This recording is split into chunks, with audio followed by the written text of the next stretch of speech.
Boom. And then there should be some ads, so it'll take a minute. Okay, we'll stop. He actually texted back. Oh, hey, there. Now I got a little notification. Oh, really? Yeah, on my YouTube app that, hey, you're going live. Sick. So, fucking. I can't see the side chat, so keep that in mind, please. nobody's been on. Nobody's said anything. Dubs said that you specifically have a small cock. How did he know? Oh, wait, I remember. Drunken night. Oh, that's Extra small right now because I'm sick. horrible.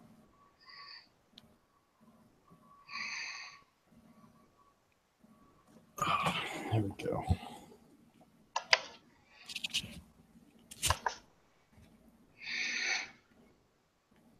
Yeah, this laptop is so it's so old. It's freezing up. It's like I can't even see the side chat or anything. It's there, buddy. Yeah. Fuck off, autocorrect.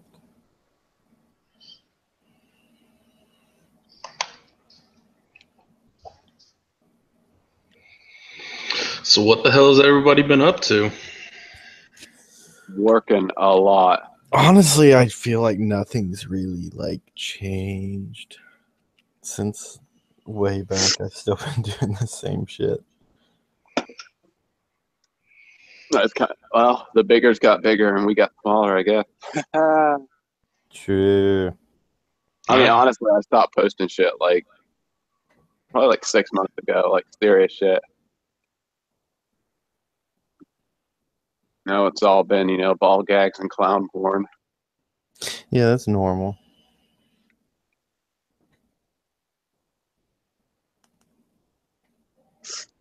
Okay, I see. So now he's not gonna text me back.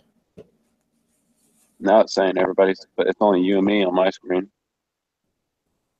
Oh, what Yeah, the fuck? Bounce the fuck out. Fuck that. Ha ha. Old times, bitches. So do we have like 5 minutes before it shuts down? Yeah, he's got to get back in here.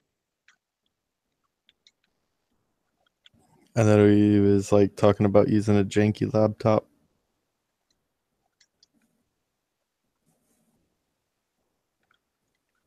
Well, this is awesome.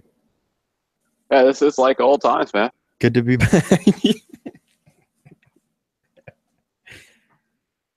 Haha, major team kill, bitch. Everybody in the side chat's probably going crazy. There's nobody in the side chat. I know, that's why I said it. Oh, there he is. Gibby, you're back.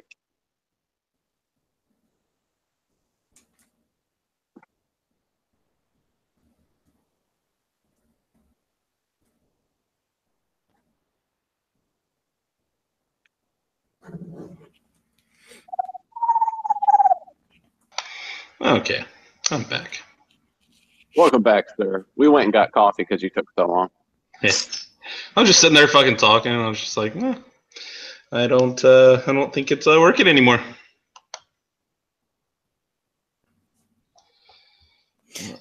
Yeah. Haha, after dark. Ooh. Okay. But yeah, I just been working fucking ridiculously long hours lately. Yeah, same here. Especially with freaking Halloween. Like that week was just stupid. Freaking I just training two people, man. So like, on the Saturday before Halloween, which was when everybody kind of celebrated Halloween. I think that day I drove like 15 and a half hours. So that's too many hours. it was a lot, but it was a good night for sure. What time would it be in New Zealand? How if I know? Hey Google, what time is it in New Zealand?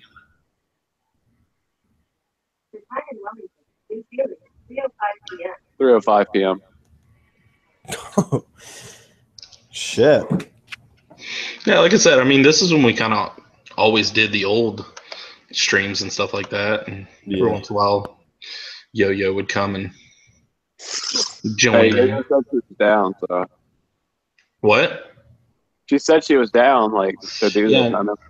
Yeah, I know. I saw that. So, but again, that was like a couple weeks ago. So, might have forgotten or gotten busy or whatever.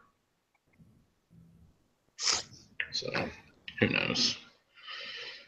I'm just trying to freaking get this stupid computer to freaking work so I can actually see like the side chat or anything. Stop. Who knows? Oh, god damn it.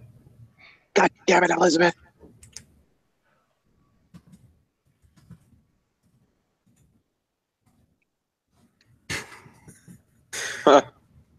Really? Really, Gibby? Really? Again? He left again? He's just gonna keep playing roulette with this stream until it shuts itself off. There he is. I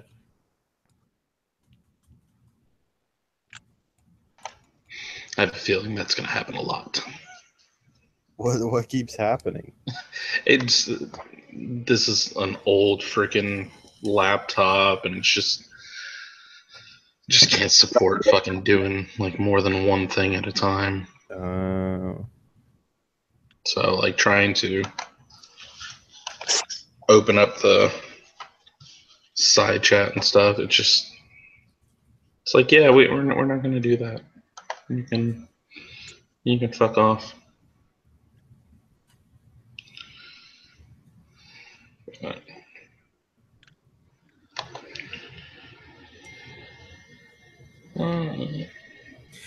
Ding! Was that my work phone or was that one of your iPhones? That was mine. No, okay. But say, who the fuck is texting me? It better not be a customer. I will block them. It's 9 o'clock at night. Y'all can go fuck yourself. I don't care if your cable gets out. I did get stuck out the last couple nights till like 9:30, 10 o'clock, and that shit. Aww. I usually get home at like 4 a.m. or so. Yeah. 7:30, 9:30, no lunch. Yeah.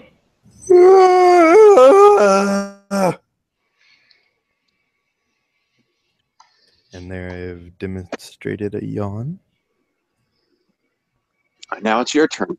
Welcome to this YouTube tutorial on yawning. It'd probably get 1 million views too. Oh, yeah. Oh, it's ridiculous some of the things that go freaking viral nowadays. I'm gonna upload a video. It's gonna be called Fidget Spinners Pokemon Go. America's Got Talent. There we go. Dude, I will watch the shit out of some America's Got Talent clips on YouTube. Oh yeah, I'm not gonna lie. I've been. Kidding anything? Yeah. Like I get lost watching the stickers. Oh yeah. America's Lost Talent, and I've been watching a lot of like live PD and shit. They're supposedly supposed to be in Somerville up here. Dude, there's so many live PDs here in Tulsa, and like the main guy that they follow, the fuck, I can't remember if he's like the chief or whatever, but like he is a badass. Like I'm not gonna lie, like our he's like the head of the gang unit, and he is motherfucking badass. The dude with the gray hair, the older guy. Yeah. Oh, Yeah. did you? I want to go find him at the police department and get his autograph. Have you seen the Caddy that's still driving around? Do what? Have you seen the Cadillac that Tulsa Police PD drives around? Yes. I love that. First time I saw that when I was in West Coast, I was just like, "Oh my god, that is awesome!" I love their the fucking god damn it. those new like Ford SUV things. Oh yeah. And those look pretty dope. Although like you can buy them with the black grill and like the black mirrors when it's all white and shit, and it looks like an undercover. Fuck yeah. And those are everywhere. My cousin got arrested by Tulsa gang unit. That's what's funny. He was selling E, and then he stole his parents' car and shit. I was like, dude, you're just a fucking idiot. They rolled up on us Saturday night. I was out at the like out on Memorial here in Tulsa. There's this like it's like sort of east central Tulsa, but were you over by Robotics or Euphoria? No, it's like a bunch of dealerships over on Memorial, but there's a Sonic over there that like a bunch of people meet up to like street race and shit. And they'll hang out at the Sonic and then they'll go to this spot that they call like Old Mexico or Little Mexico. And it's where they actually race. It's out by like the airport and the zoo and all that. But like we were out at the Sonic hanging out Saturday night, and we were just sitting there chilling, and we heard like gunshots go off, and so we're like, well, and like if you hear gunshots enough, you can tell like what's a gunshot and what's like fireworks or a backfire or something like that. But it was like definitely a gunshot, and so we start looking at each other and we're like, that was a gunshot, wasn't it? And everybody's like, yep. And not even 5 minutes later, 2 Tulsa PD cars come flying up into the parking lot where we're at, and they like rolled down their windows and like, you guys hear gunshots? And we were like, yeah. And they were like, where'd they come from? And we were like pointing, we were like, shots came from over there, but like the echo was, east. And they were like, all right, cool. And they fucking sped out of there and took off where we pointed. It was like, all right, cool. Every time I've dealt with Tulsa Police Department, they're like kids. Like, oh, we gotta go arrest somebody? Like, yeah. He looked all like excited and shit. And it literally, because like after that, we gave it like 20 minutes and we got on our bikes and like cruised over around that way to see if we could like see anything going on. And we couldn't see anything going on, but the area that the shots came from was this apartment complex that is like really fucking known for shootings and like robberies and shit to happen. So it's like, I guarantee it was something there. I'll just say I used to live in West Tulsa. So. Yeah. Got people talking in the side chat. Who is it? Who is it? What are they on? I gotta catch up. Do they have candy? The Lone Rider said, "What's up, Theo Fagador?" Fagador. What's up, Lone Rider? And then Wheels and Bullets in the side chat. What up, boy? My brother is still out there going to college in Oklahoma. We'll probably go back out there to grab him and all this shit when he's done. My dad and I were talking about towing our bikes out so we could go ride around. I was like, okay, well, we could just rent some when we get out there. I mean, it's only an 18.5-hour drive. But okay. Wait out to where? To Lindsay. Oh.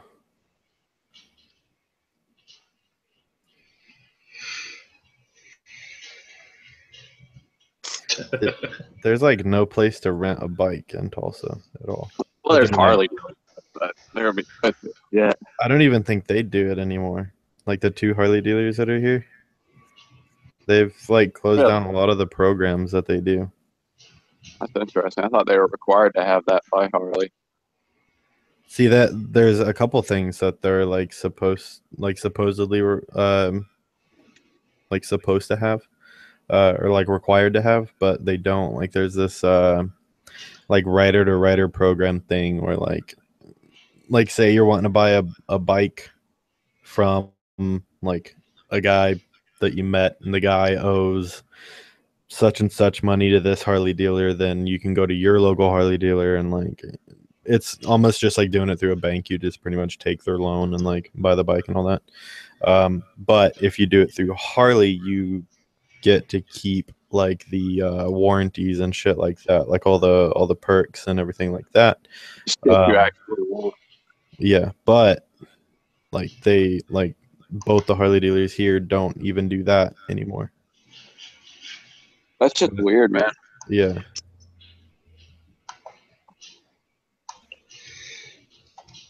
Well, I'm sure they had quite a few people freaking go and rent a bike, and then, it's like renting a car. You freaking trash it. Well, especially here in Tulsa, dude, we have some shit roads. I know people complain about their city's roads all the time, but like we truly do have some pretty impressively shitty roads. And they're always working on the roads too. Like, yeah, there's always construction. They'll work on a spot of the road with construction for like 3 years, and then they get done and nothing changed. There's still potholes. The road's still like half concrete, half gravel, basically. Fucking potholes that'll eat an entire bike.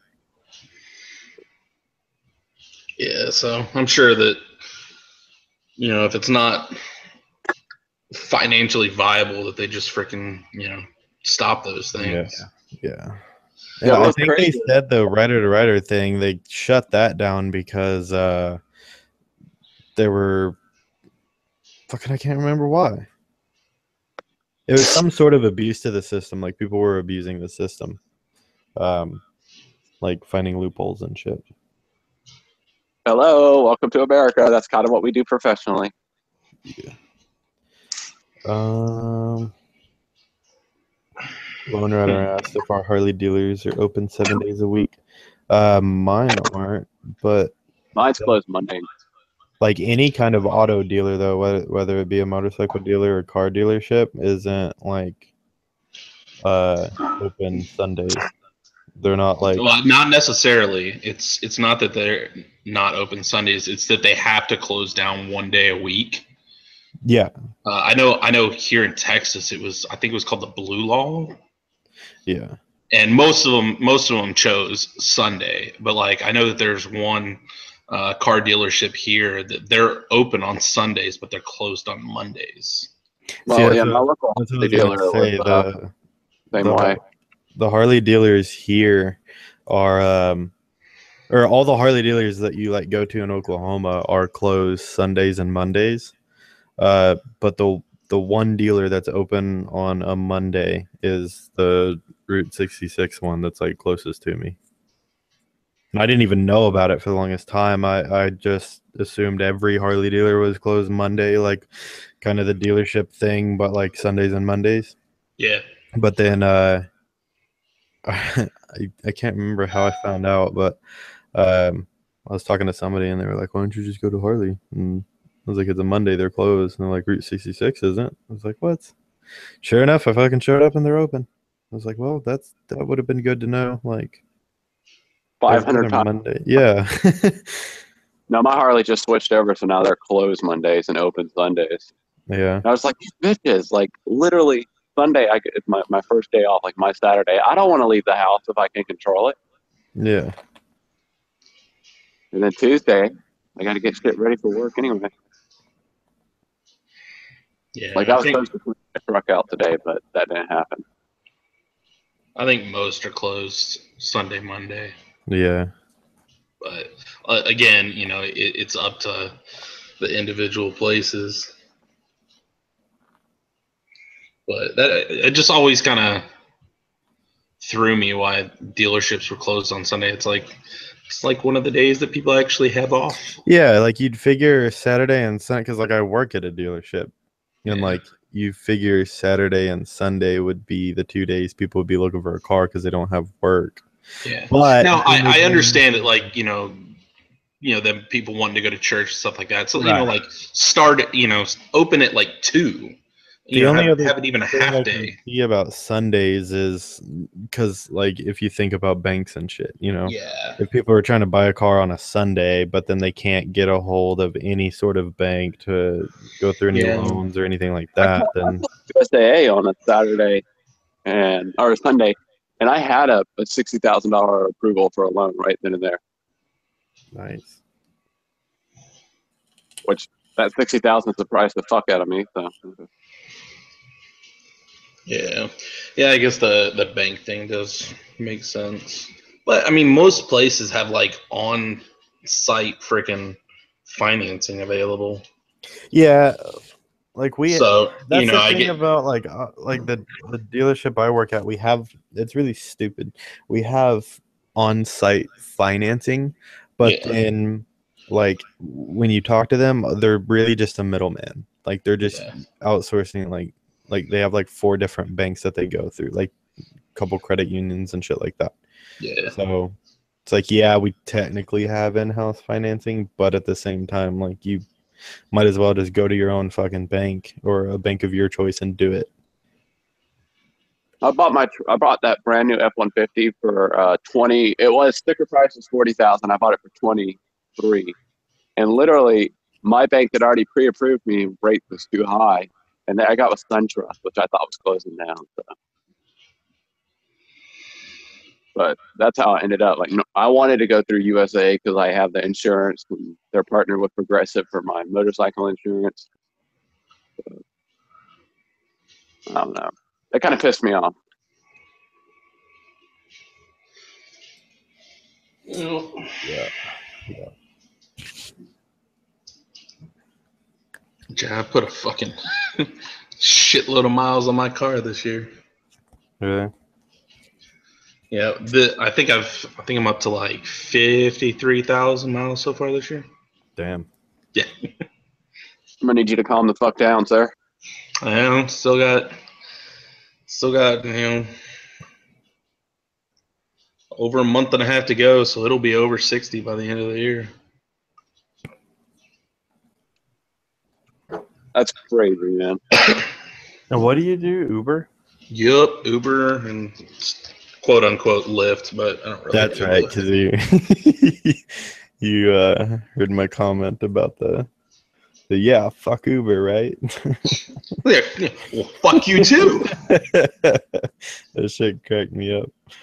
Now I understand that some Uber drivers are fucking retards and they do some stupid shit, and I Dude, yell at them all the time. I've honestly never used Uber or Lyft or anything. How have you not fucking ever used it? Go use it. I'll give you a Because freaking. I never have it. I'm never in a situation where I need it.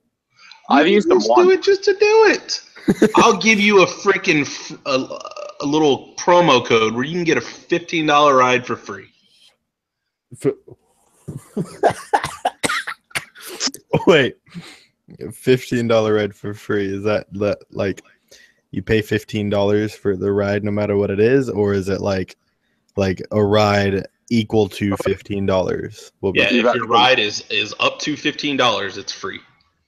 What happens go if you go over that? So like say where I need to go is like just, but it's like a $16 ride. What happens? And you pay with $1. that? You pay the Nice. difference. It That's gives you cool. $15 worth of a free ride. If your ride is $20, you pay $5.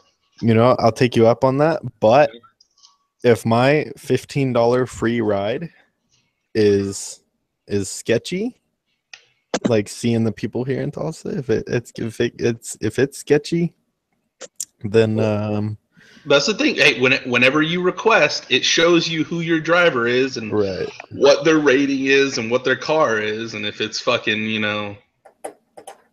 Toothy McFucking Toothless and he's got a fucking 4.3, I'd probably cancel if I were That's you. like 90% of Tulsans though.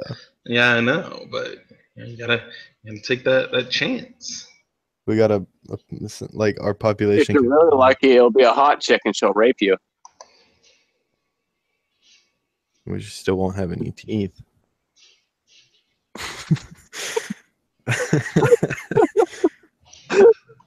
Oh my god.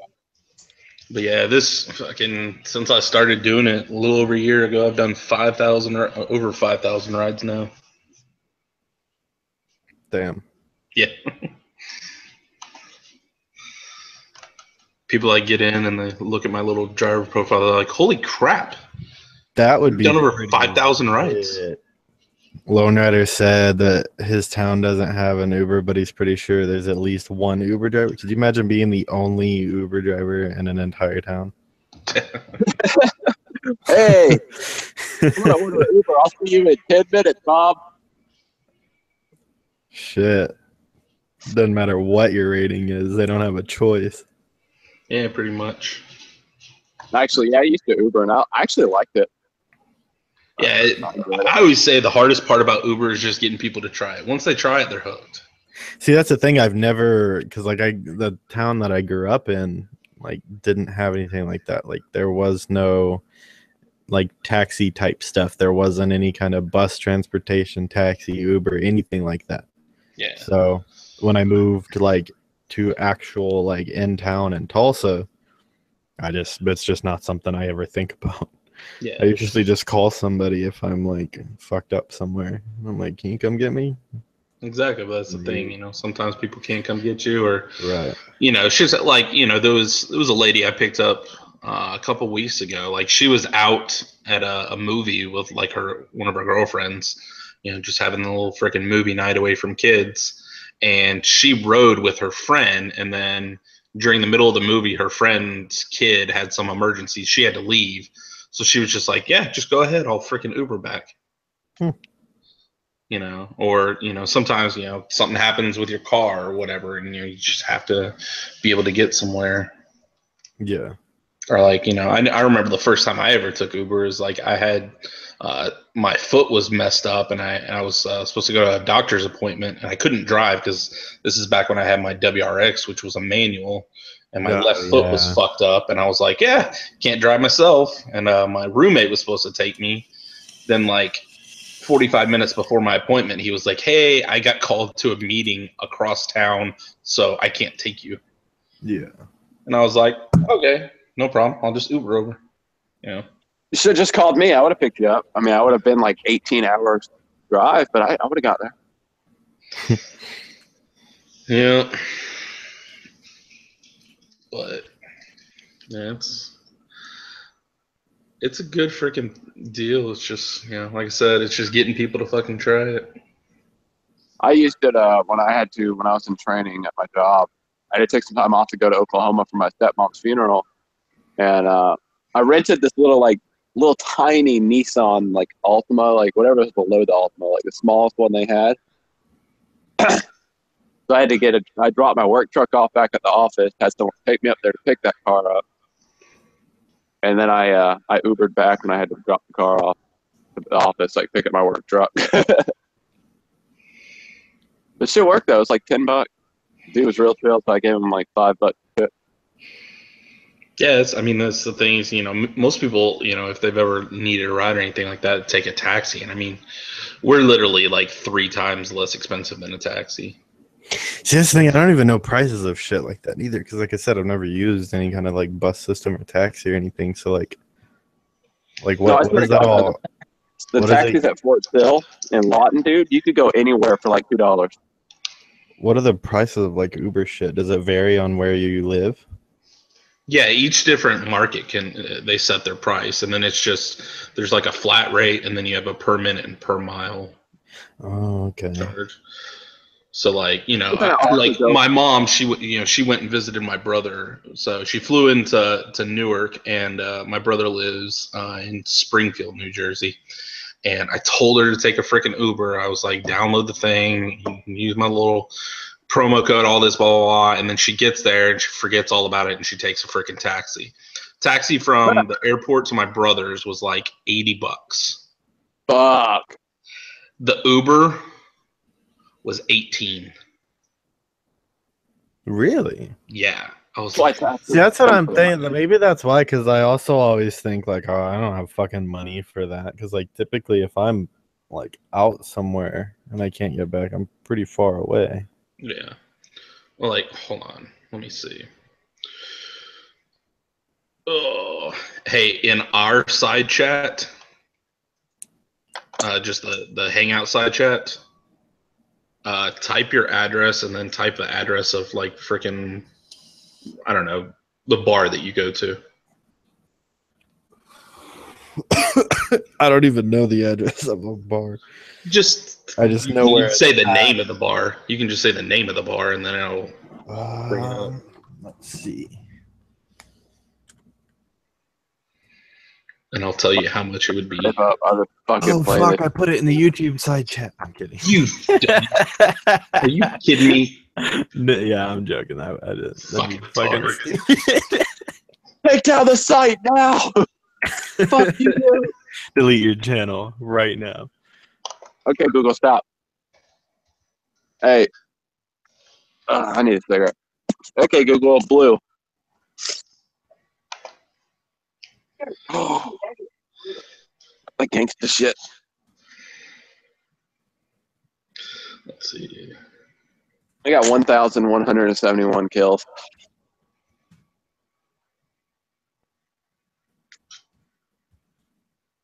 That shit's fucking ridiculous. Those two. Okay, and what's the name of the bar that you go to? That is the name. What? No, Okay. Underneath it. The name of the bar is McDickens. It's the Hunt Club. I call it the Cunt Club.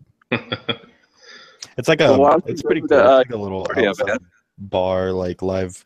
They usually have like live grungy like music. All right, so hey, an Uber from your house to there is $16.67. What?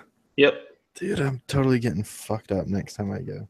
Because usually I go and I'm like, I'm not gonna drink too much because I gotta like ride back, you know. Exactly. That's the thing. And it's not an easy drive, like from my house to there, because that's like dead center of downtown Tulsa. Yeah. And that's the worst possible place to live. It is not the easiest like place. You could just go to either Euphoria, Robotics, or G-Spot. Go pop some ecstasy and just dance like there's no tomorrow. There's a newish strip club in Tulsa called Lady Godiva, and they followed me on Instagram. That's interesting. But I've never been there. Yeah, and the good thing is like if you get like one of your boys to come to your house, y'all can split that fare, so it'd be even cheaper. Oh, so it don't it don't go up for like more people? No, you can have up to 4 people. Oh, like the luxury vehicle too, though. that's pretty cool. Well, let's see. Okay, so if you son of a bitch, it just fucking exited out of that. Oh shit. Fuck, I gotta retype that damn address. I gotta say though, I think Uber's cool just because of how much cheaper it is. 3 hours. That's how far the bar is. Fuck that. 3 hours for me is literally getting to Dallas. Yeah, but nobody wants to go to Dallas. Fuck Dallas. Okay, so if you were to get like an Uber XL, so you could fit up to, what is that, 6 people? Yeah. That's only $28.97, so $29. Still, that ain't shit. Yeah. And the Uber Select is 43, so that's like getting a Benz or a Beamer or freaking Jag, something like that. But I totally think that you have to do that every so often, though. Like, just roll somewhere. Like, fuck yeah, bitch. Oh, so many people, like, the first time they ever do it, they don't know what they're doing, and they freaking choose, like, the Uber Black, and they're, like, getting there in a freaking Escalade and stuff like that, but they're paying, like, 7 times as much.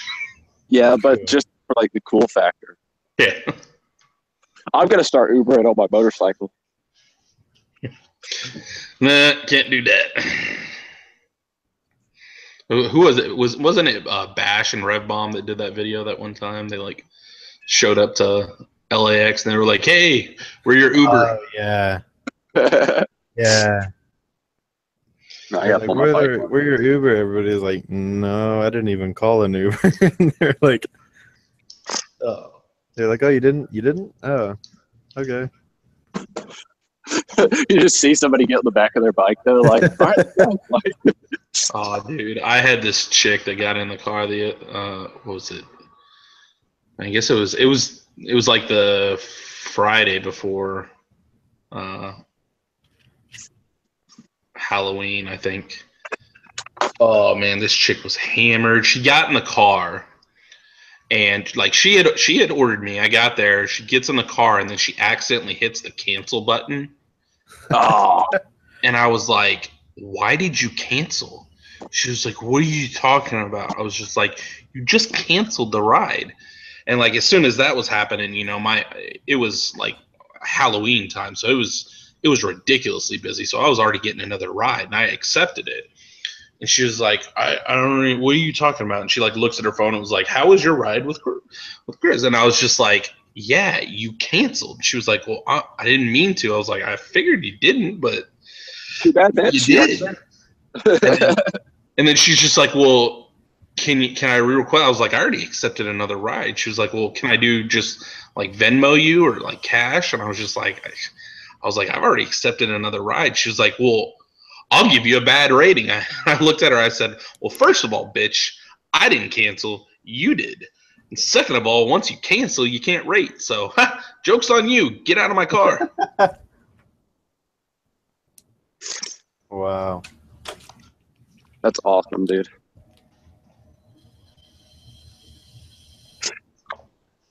Move, Sassy. I'm like literally pulling my motorcycle in the room right now.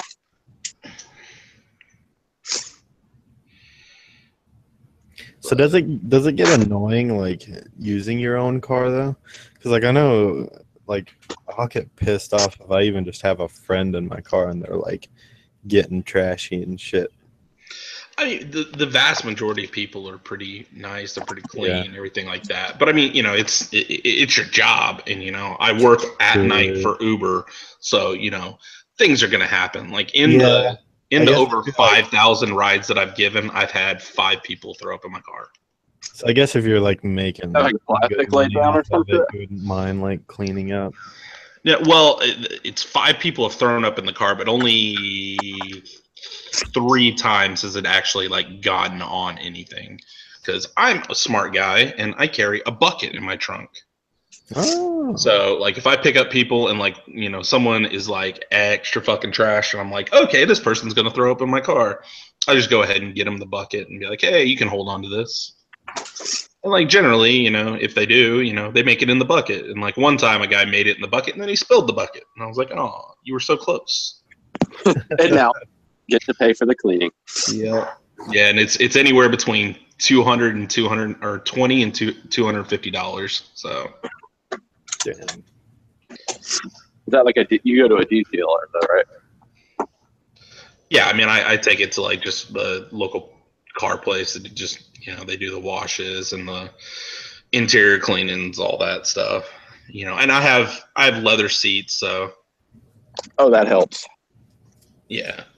Whenever I first started is when I had my WRX, and that had cloth seats, so that was not as fun. Oh.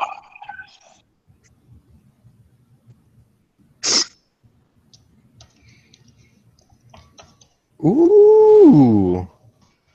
The SBK 2018 spring break is already like up and scheduled.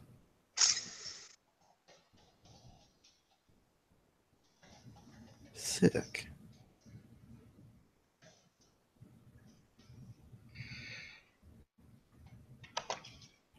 But yeah, so like I said, I mean the vast majority of people that get in the car, they're super nice, friendly. They're just out having a good time, not having to worry about freaking driving and stuff like that. You know, the bad rides are few and far between. But the interesting rides can be very, very interesting.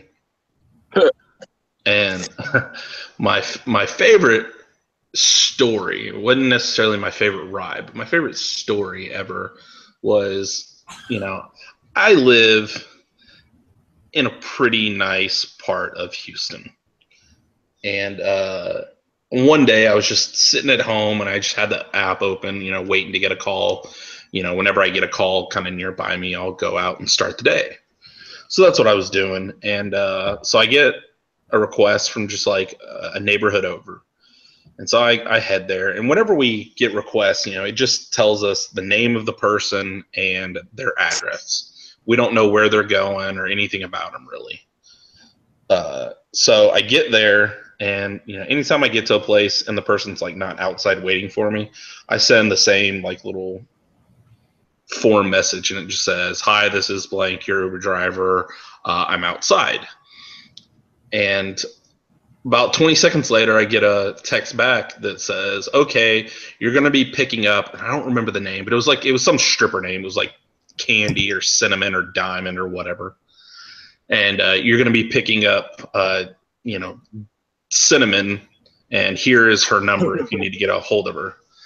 And so, I say, okay. And as soon as I say, okay, I look to my right, and walking up to my car is about a 6 foot tall Asian transvestite hooker.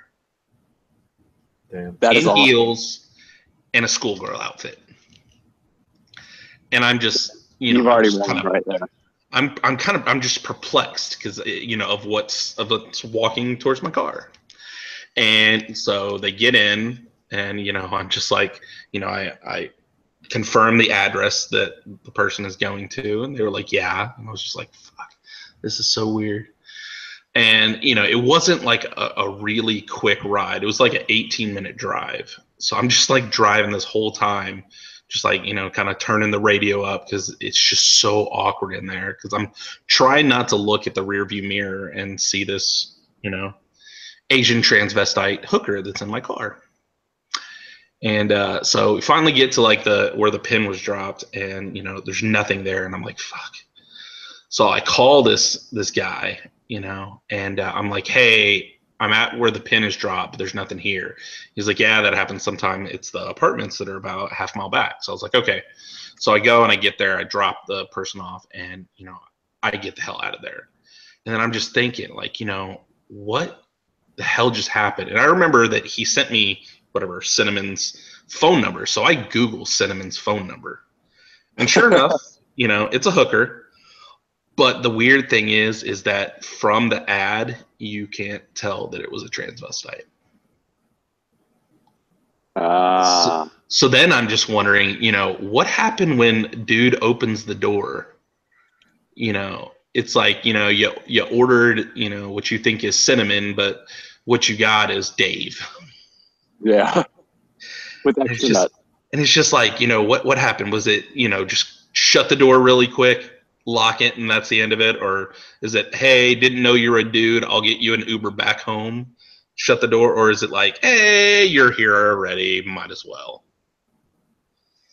Or maybe they knew what they was getting. Exactly. And they was aight with it.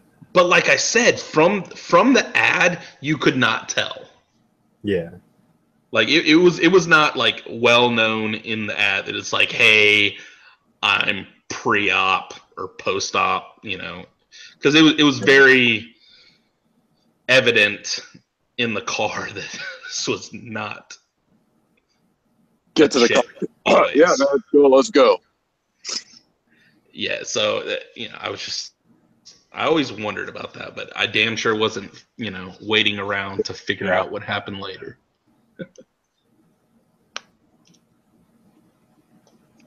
But it's like, that wasn't my first hooker that's ever been in the car, and it probably isn't the last.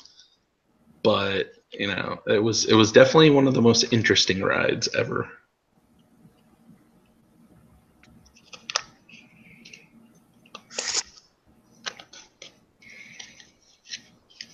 But there's everything from like I said, Cinnamon to one of them. I was picking up this like 90-year-old lady, taking her from her grandkids' house back to her like retirement home. There you go. So it's a whole spectrum of people that get into the car.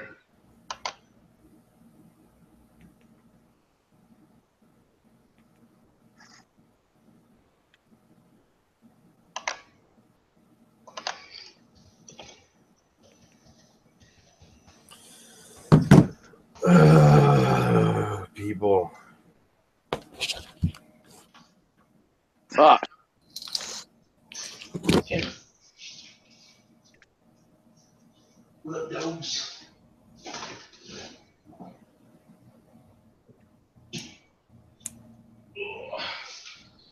Gotta plug my phone in. I'm down to 1%.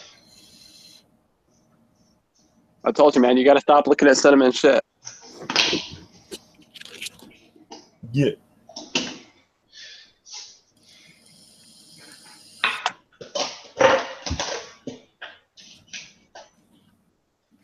Oh yeah, that spikes a question.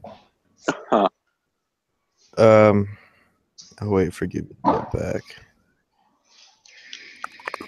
I'm back.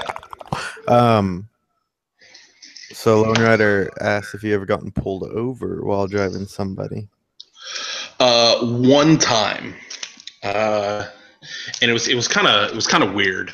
Like I had 4 people in my car, and I was dropping them off, kind of in the outskirts of Houston. It's a suburb called Cypress. Yeah. And so I'm driving these people to, they were going to 2 different places. Like 2 people were going to one house, and then 2 people were going to another house. Right. And so I was like going to the first drop off, and in the neighborhood there was a cop, and he had like his like side light on, like searching for someone. Yeah. And so like I drive past this cop, and I stop and I let the 2 people out. And then as soon as they're out, I start driving towards, the second people's house, and I'm driving, and I see this cop like hauling ass coming up behind me. And so I'm like, I'm getting stopped, but Yeah. I know that I haven't done anything wrong. I'm freaking the most sober person in the freaking world at that point. So, and I know I haven't broken any laws, and I see that this guy's like searching for someone. Yeah. Know that I haven't done anything. So, I tell the people, I was like, hey, we're about to get pulled over, just letting you know. They were like, what? I was like, that cop that was searching for someone, they're about to pull me over. And sure enough, freaking cop lights me up. I turn on the interior lights, roll down the windows. I got my hands at 10 and 2. And, the cop kind of gets out of the car, and he's just sitting there kind of waiting. He never comes up to the side of the car, and then I just hear, yeah, this is a Subaru, that's not him. And he just kind of he shines the light at me, and he goes, hey, you're good, thanks. I was like, okay. Somebody fast. They didn't even want to waste time talking to you. They're just like, all right, yeah, you get out. No, like I said, like they were out looking for someone. He just he saw me, stopped me. That brings me to a question. First off, do you carry? Uber's policy is that neither riders nor drivers are allowed to carry firearms while in the car. Right. Do you carry like outside of that though? Outside of Uber, yes, I am a LTC carrier. So, policy aside. Well, I mean, I guess that answers my question. I was going to say, do you carry while you... Uber's policy is that neither drivers nor riders are allowed to carry firearms while in an Uber. You can tell Uber to go fuck themselves. So I can't tell if that's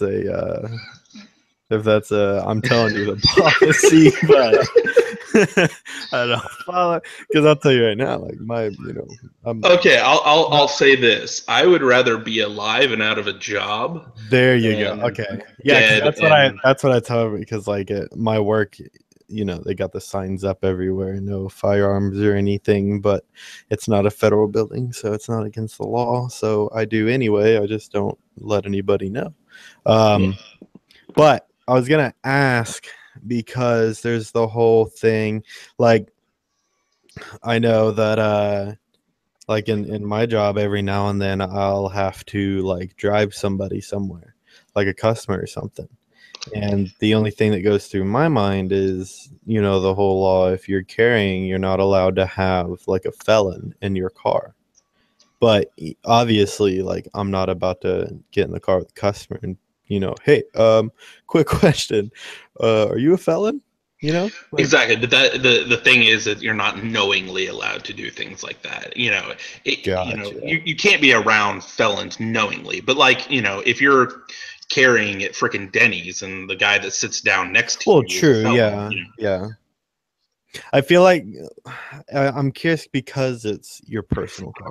Because like at work, it's like dealership cars. It's not even my car, so it's like it's almost like a restaurant situation. But I don't know. It's such a weird thing, because they always tell you like you can't have a felon in your car, blah blah blah. But there's so many situations with so many different jobs where it's like, well, I'm not gonna ask them if they're a felon or not, but at the same time, I don't want to fucking get caught carrying and have a felon in my car. Yeah, but again, it's one of those It's like that you yeah. could explain that away. Yeah. Any freaking lawyer worth their salt would be able to get that dismissed. Right. That's what I told my last boss. What you said earlier. My last boss found out that I was like carrying at work, and he was like when he found out, he was like you've been carrying. I was like, I've been carrying ever since I got hired here. I was like, I never started carrying. I've been carrying, and I was carrying during the interview. he was like, no, for real, yeah.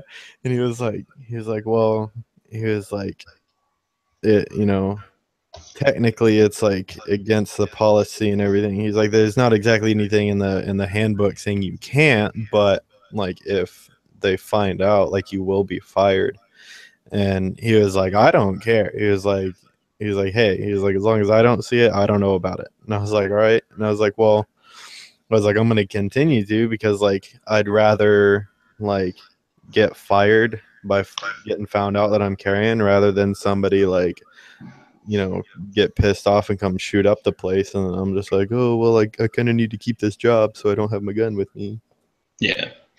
Like I said, I'd rather be a person alive without a job than Exactly dead and perfect freaking employee. the only time I follow like, nah, I'm not even gonna sentence it like that because that just sounds fucking horrible. I was gonna say the only time I follow the rules while carrying, the only time I like follow the rules on where you can and can't carry is when it's like federal or not, because they explain that to you. It's like in a federal building if it you can't carry, but if it's any other, I know a lot of states y'all can't carry in like rest stop.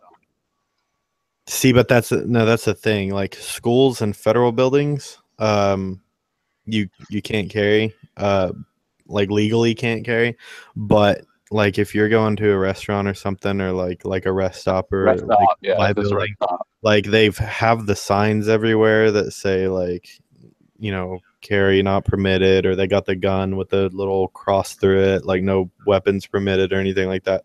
If it's not a federal building, then that's on the owner. You can still legally carry there, but they do have the right to like ask you to leave. And then if you don't leave, then they can like call the police, and it's a trespassing thing and all that. But like I conceal everywhere. So if I go into a building and it's got the no weapons permitted, if it's not a federal building, I'm gonna carry because they don't know about it. They don't. Yeah, And I'm not like breaking any laws or anything. Maybe like breaking rules, but not laws. Here in Texas, like a business can put up a legal sign that's called either a 30-6 or a 30-7 sign, and it prohibits us from carrying in there legally. Really? Yeah. So I don't think we have any of that here. Yeah, see, that's the like any business can legally put this sign up, and it legally means that you can't carry in there. Damn, that sucks. Yeah, well, it's right. It's up to each. Now, Tennessee actually has something that I think should be everywhere, and it's a law that says that any establishment can prohibit you from carrying in their on their premises, but if they do, they then are liable for you. So if you get injured because right. you were not protected or anything like that, they become liable for that. That's a good thing. Yeah. We have some signs here, like there's this Mexican restaurant that I really like over in Broken Arrow, and it's got a sign that just says no open carry. Yeah. And it's because like they don't care if you carry, but they know that certain people are like uncomfortable with somebody just carrying a gun out in the open.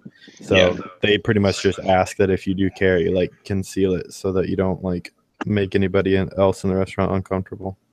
Yeah, I know that there was one of the movie theaters in Moore had that. Yeah. Oh, I called a movie theater around here. I said, "Hey, can I conceal carry? Because it's not against the law here." Same thing with the signs, you know.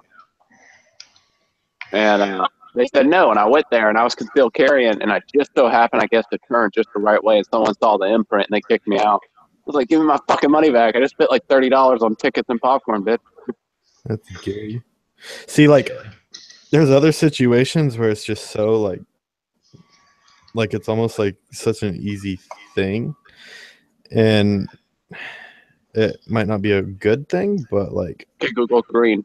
I know that like I'm not like a crazy person. I'm not about to like shoot a place up, but like at Bikes and Barbecue in Arkansas, like you can carry there and everything. It's whatever, but they had like the fenced off area that was 21 or older, like for the concert, like the main stage and everything, and then you can get beer and all that, and they got to give you the bracelet, and it's almost like a outside bar but with a giant stage. And when you walk up, like you don't pay or anything, but they have like a guard at the front, and he's not like a actual like guard. He's just kind of an event guard, and he'll ask you like, do you have any weapons on you? And like you can say yes or no, and if you say yes, he'll just be like, oh, you can't have that in here, and you gotta like go put it up. But like both last year and this year, every time we went and like I walked up, he was like, do you have any weapons on you? The first year, like I forgot that I had it in my backpack, so I was like, nope. And he was like, all right, you can go in. Like they don't check, some places you walk in, they're like, will you lift up your shirt and let me see your waistband and all that. Like he didn't like ask any of that. And then we went in, and I realized that I had it, and I was like, oh shit. But this year when we walked up, like I had it in my waistband, and he was like, you have any weapons on you? I was like, no. He was like, all right, cool. And I walked in and chilled and then left. Yeah.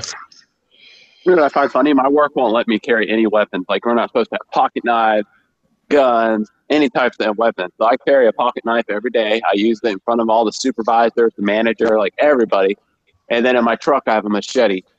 And they're like, well, you're not supposed to have that. I was like, yeah, well, customers are supposed to cut their bushes too, but that doesn't work out very well. Nobody gives a shit. See, and that's why, like, I don't feel like I'd get in too much trouble at work if they found out, because like it's a dealership. Like I see people all the time come in with like carry weapons on them, and Oh, yeah. like nobody I ever think tells them not to or somebody else anything who's like that. still carrying. Do what? I mean, I think you could spot other people who can still carry. Oh yeah. Well, there's people that like they'll walk in like open carry, just like open carry right there on the side of their hip, and like nobody ever says anything to them or anything like that. And I mean, obviously it's because like they want to like make a deal. They don't want to like turn away a customer that's possibly gonna buy something. But I can still carry my prostitute pistol in my butthole. yeah. You don't have any balls. Stop lying. Instead of my butthole. Oh, that I very much agree. Is that where you just put like one single bullet into your butthole, like facing out, and then like if shit goes south, you just Shit, he could fit a minigun up there. punch the hammer. Oh yeah. If only I was legally allowed to own, firearms. Yeah, I could fit a minigun up there. You live in Chicago. There ain't no legal shit there anyway. Yeah, I know. What up, Dubs? Yeah, What's what's going up? on, white boy? Not a damn. Just chilling. Oh, did Gibby leave again? Yeah. Yeah, this has happened a couple times. He'll probably be back here in a second. There There you it is. We missed you, Gibby. I didn't.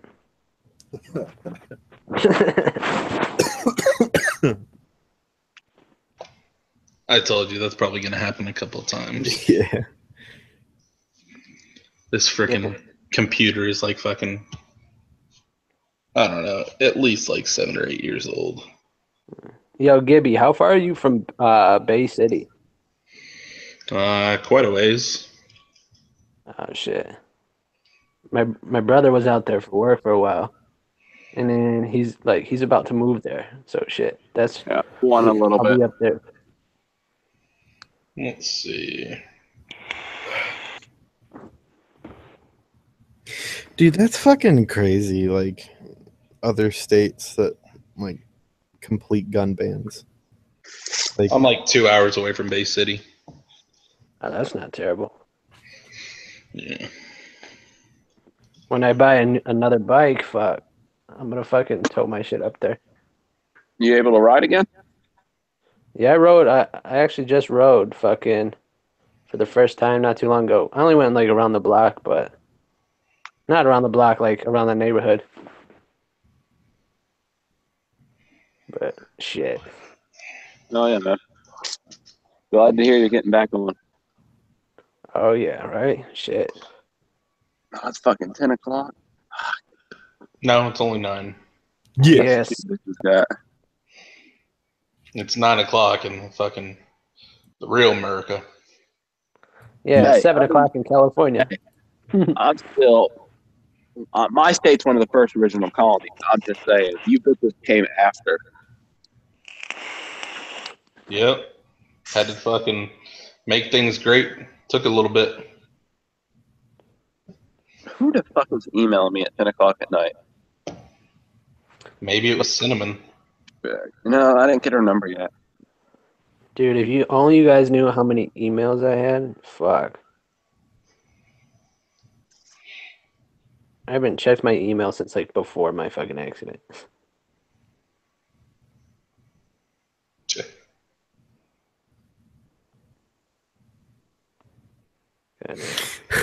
Fucking lone rider.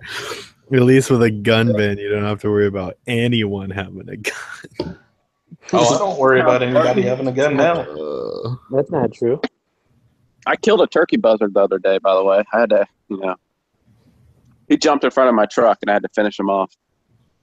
Huh. Like a stupid bird. I don't worry about anybody with a gun right now. I worry about liberals with guns. They don't know how to use them. Oh. I'd worry about lone rider with a gun. I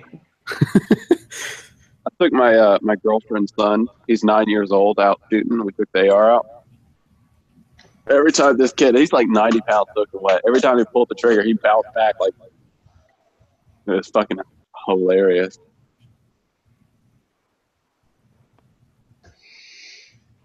You think they're gonna fuck with like selling bump stocks and shit for ARs? They're gonna try to.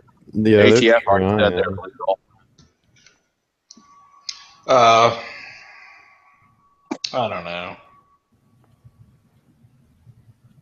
but that's the thing. Like The legislation that they're trying to put forward, it won't work.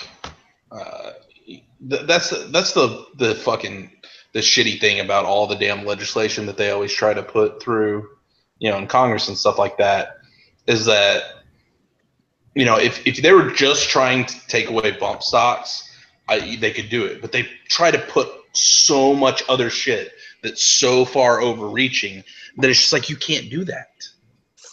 yeah, I think laws that they try to pass should just be about those laws. But that's the thing, is that there's so many riders and stuff like that people try to just put into laws that have nothing to do with what's in there, and it just shit doesn't get done.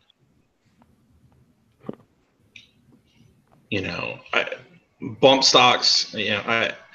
I've fired a weapon with a bump stock, and I mean I think it's kind of stupid, but it's one of they're those just like inaccurate.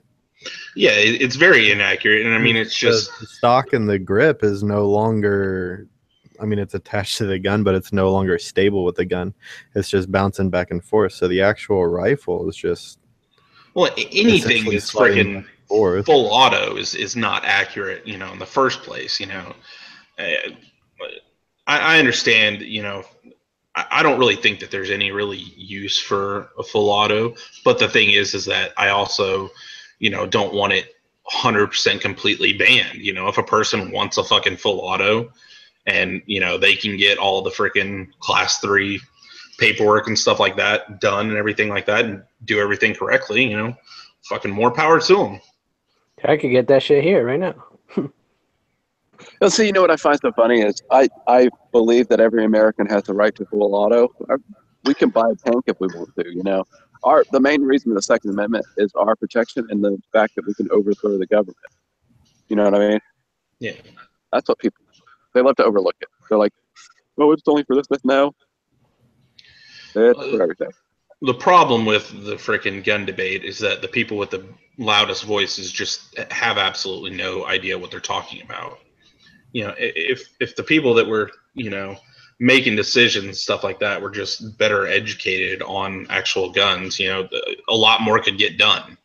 But it's just nobody knows what the fuck they're talking about on both sides of the aisle. I don't know. Most people just don't know anything about guns. I used to sell guns, at a retail place, and half the time, some of the stupidest people that would ever come up, to the counter were freaking cops, people that deal with freaking firearms all the time. But, just because a person's a cop doesn't mean they know shit about firearms.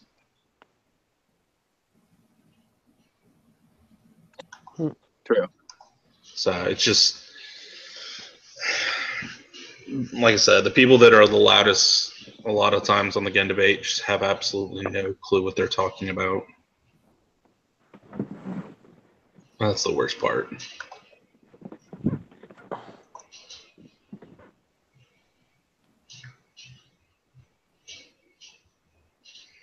But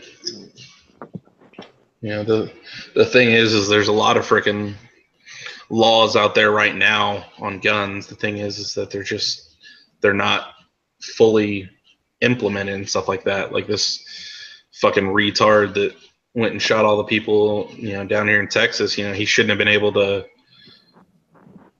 buy a gun in the first place, but the freaking good old Air Force didn't freaking report his, criminal activity to the, correct authorities, and then it wasn't in the freaking NICS database, so there he went and was able to freaking buy a gun. You know what, though? Fucking federal law says a felon can own a firearm, but like here in Illinois, state law says no. It's like, why does state... Like every state, because like here it says no either. No, as a felon, you're not allowed to own a firearm, and it's there is a caveat there, is that there is a period, like if you had something and it was, say 15 years ago, there's different times for different severities of felonies and stuff like that where you actually can. Yeah, but that still goes against the constitutional rights that says I have the right to bear arms. Yeah, well, down here, felons can actually own rifles. They can't own pistols. But there's no open carry of rifles, so anybody taking a pistol out anywhere, you're going to be like, oh, what the fuck are you doing? You know what I mean? Yeah. But, like, whenever I sold guns and stuff like that, I'd have people that came out and they're like, man, I have a felony, so I know I'm not allowed to own a firearm, but is there, like any other avenues that I can take and stuff like that? And, I'd tell them, you can get a black powder rifle because, those aren't regulated. Nope. Yeah, because they're fucking antiques. Yeah. Well, I mean, you have like new, like brand new, Dude, my cousin had a fucking motherfucker had it was like a 44 fucking black powder. Like, still you have to load a ball in that motherfucker and shoot it. Yeah, I mean that's what they are. But I mean, they have like, brand new stuff. Like there's people that, they still shoot like black powder and stuff like that. Because there is like there's hunting seasons and stuff like that down here where, like the only thing you can use is black powder rifles and stuff like that. So people still use them. But I told the guy, I was like, dude, you can own a black powder rifle, get 2 of them. That way you got 2 shots. Pretty much. I mean, hell, down here in South Carolina, you can buy a Barrett 50 cal with no license or anything. Like, you don't have to have a special license for it. But you just need your state ID? Yeah, they just run your background, and there you go. What if I had a? Because fucking for a while I was having my fucking lawyer conceal my fucking record. For I don't know. It goes to federal background check, man. You can only buy a handgun in the state that you're a resident in. Yeah. And then different states have different reciprocity for rifles with different states. I'll tell you one thing, none of our fucking permits are legal in California. Oh God, for real. You know Every what, time though? I I look think on the thing of like what states like recognize the Oklahoma carry license, like every fucking state out there is cool with it except for like California and then like I think like Washington or some shit. you know what's like the dumbest shit though? Like fucking like you could get like a felony for like something so like petty, and then it's like you can't own a firearm to like protect your family. Like my brother got a felony DUI for weed because fucking his friend left like a scale in the car, so then they charged him with like fucking intent to sell and all this shit. It became a felony DUI at fucking 16. He was charged as an adult because it was in a car. So then fucking now he can never get a firearm. See, I was talking about that the other night when I was watching Live PD. It comes all the way back. We were talking about Live PD earlier. But on Live PD, I can't remember what state it was in, but it was a state that has like really strict laws on weapons. And this kid got pulled over and he had like a little bit of weed in his car. And they found the weed and then in the glove box, and then right next to the weed was a butterfly knife. And he was like, dude, you're not going to jail for the weed. He was like, I was just going to write you a citation for this, but why do you have a butterfly knife? He was like, now that's a felony. Now they And charge him a concealed weapon.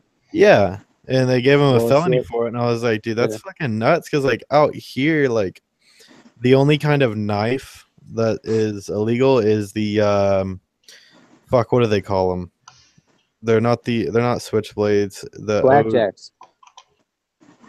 They're the blackjack spring assisted ones. It's the ones that come straight out. They're not folding at all. Yeah, those are called blackjacks. Well, over Yeah. here we call them blackjacks. Over here they're called something else. It's like ODT or some shit like that. But anyway, like that's the only thing that's illegal over here. Or those like you can have butterfly knives, you can have folding knives, you can have spring assisted or actual switchblades with buttons and shit like, and it's not illegal. But yeah, like it was just crazy to me. I was like, really? He got pulled over with like weed and a butterfly knife, and like they don't even give a shit about the weed. Like they're giving him a felony charge for a butterfly knife. And he was like, well, I saw it in a souvenir shop and I thought it was cool looking, because it wasn't like a butterfly knife that you'd see somebody carry and actually use. Like it looked all fancy and like gawky and shit. And he was like, I thought it looked cool, so I bought it. I didn't even know that it was like illegal to have. It's just a pocket knife. And he was like, no, it's a concealable like folding weapon. Like I was like, holy shit, that's nuts. That's what you get in little things. Shit.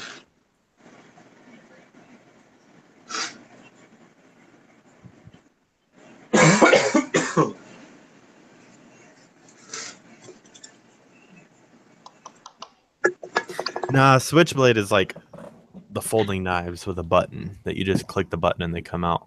But the action is just like a folding knife. I'm gonna look up the one I'm thinking of. I forget what it's called. I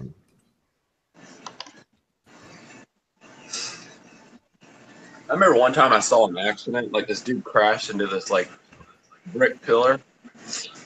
So I pulled over, I called the cops, and for me, like stopping the dude from trying to walk away, my pistol, it was under my shirt. I was actually using my outside the waistband holster.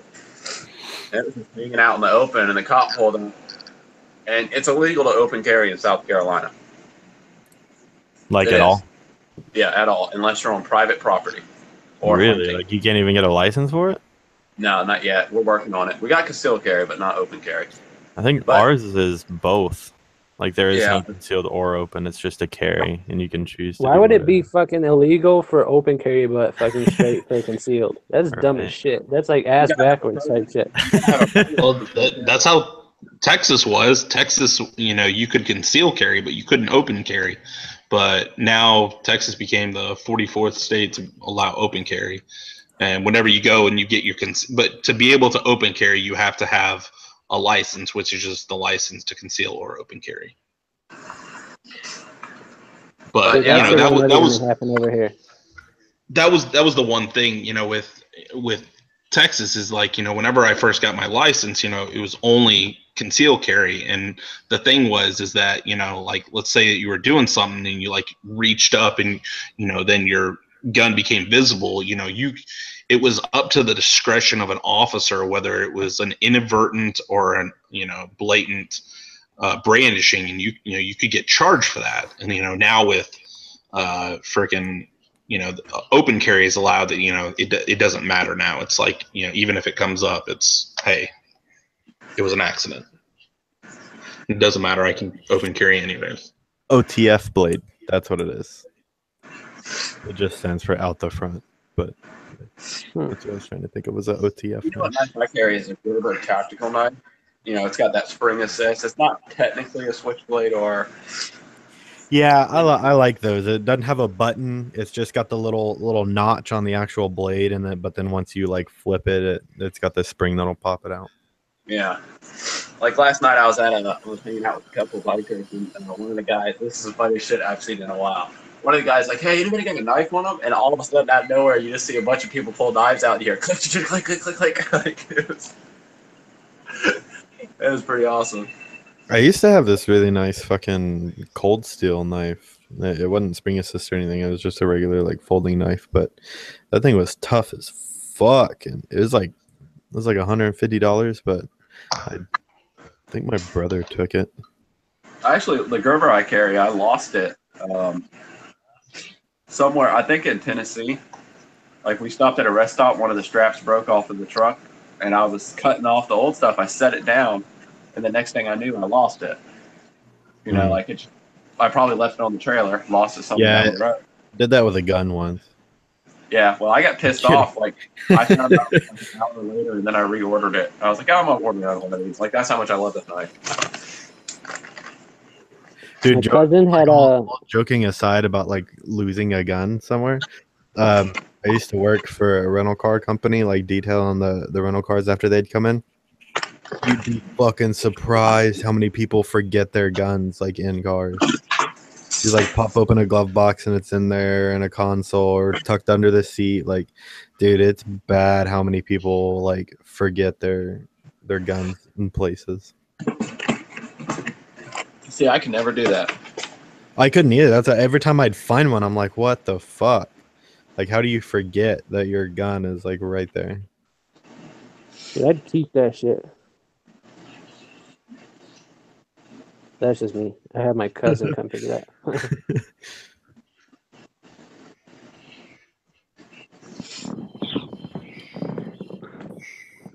Shit. But like back to fucking knives, the little blackjacks I was talking about. My cousin had one that was made by like fucking AK, like Yeah. whatever, however you pronounce that fucking K. I don't know. Fuck it, but yeah. So whoever makes AKs, my cousin had two blackjacks, fucking made by that company. They were like these badass knives that his fucking baby mama bought him for his birthday, and then he got fucking shot, and then the police took him, and then they charged him with it. He was the victim of a shooting, and then they charged him with like possession of coke, fucking possession of two automatic knives, fucking what else? And then possession of live ammunition by a felon, and then they fucking took his ass to jail right after the hospital. Damn. Like, damn, he got fucking shot in the chest, like an inch away from his heart, and then they took his ass right to jail. Broken ribs and everything. You? I was like, that's fucked. His ass with 3 felonies after getting shot. It's like, all right, fucking, we get it. Moral of the story: don't get shot. Yeah. Yeah, for real. Yeah. Yeah. Motherfucker. Dude, it was actually a crazy ass story though. What? Oh, So Gibby, you still motovlogging or what, bro? fuck no. I'm fucking too busy. Plus, the bike's still down. Oh I yeah, haven't I had forgot it's a time or Gixxer. money to freaking go and fix that. Yup. Good old freaking electrical problems. Yeah, oh yeah. Dude, that's why I What just year's your found bike? out 07? 6. Yeah. Yeah. Shit. Something like that. Thing's fucking 10 years old. Mm-hmm. Everybody was asking me, they're like, what bike are you gonna get next? I was like, another 2008 R6. They're like, why? I'm like, what do you mean why? Because he has to, because that's what his freaking YouTube name is. Yeah, that too. I'm like, no. If some dipshit didn't pull out in front of me, I would still have my 2008 R6. Like,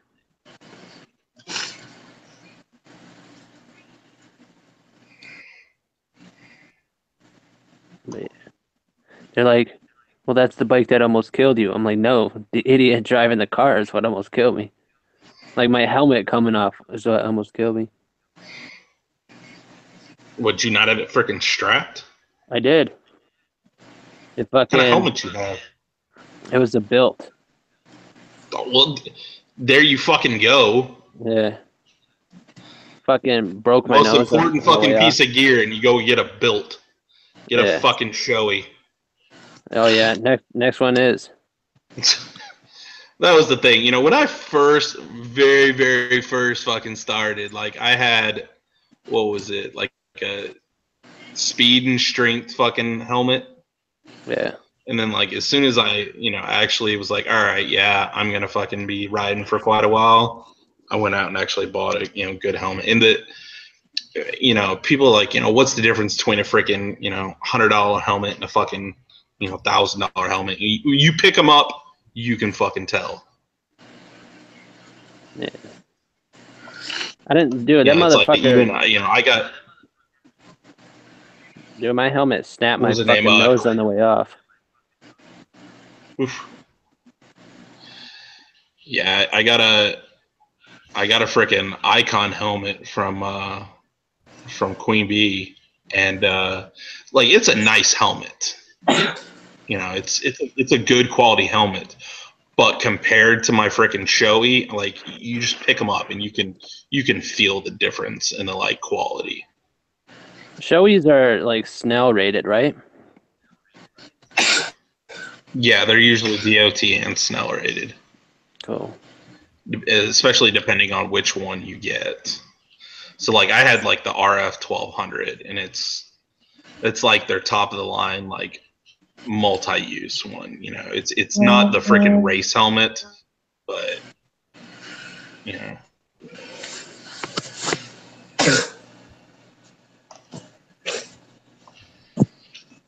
but yeah, that's definitely the one piece of gear that I would say that people shouldn't freaking skimp on. Yeah, no, I had that Because motherfucker strapped under my chin and shit. Fucking cut my fucking like throat up, fucking coming up, broke my nose on the way out. Shit. I don't remember any of my accident, but fucking shit, I don't even remember like the 2 days before it. Or the month after it. Yeah. I just remember like bits and pieces from the hospital.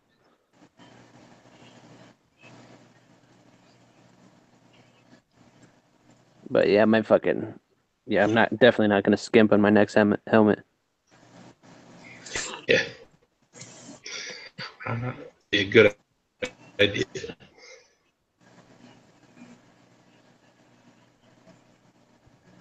Shit, the police still got my GoPro and shit. Lone Rider asked, "Where did you crash?" Where? Fucking here in Where Illinois. did you crash? I don't know. I didn't ask the question. I'm just relaying it. Just here in Illinois. So Where's Lone Rider from?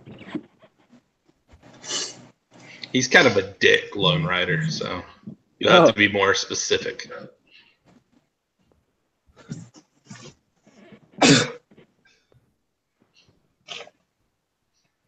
Okay.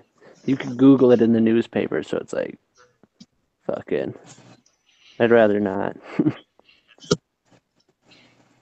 You can Google "gay rider goes down" in Illinois. Yeah.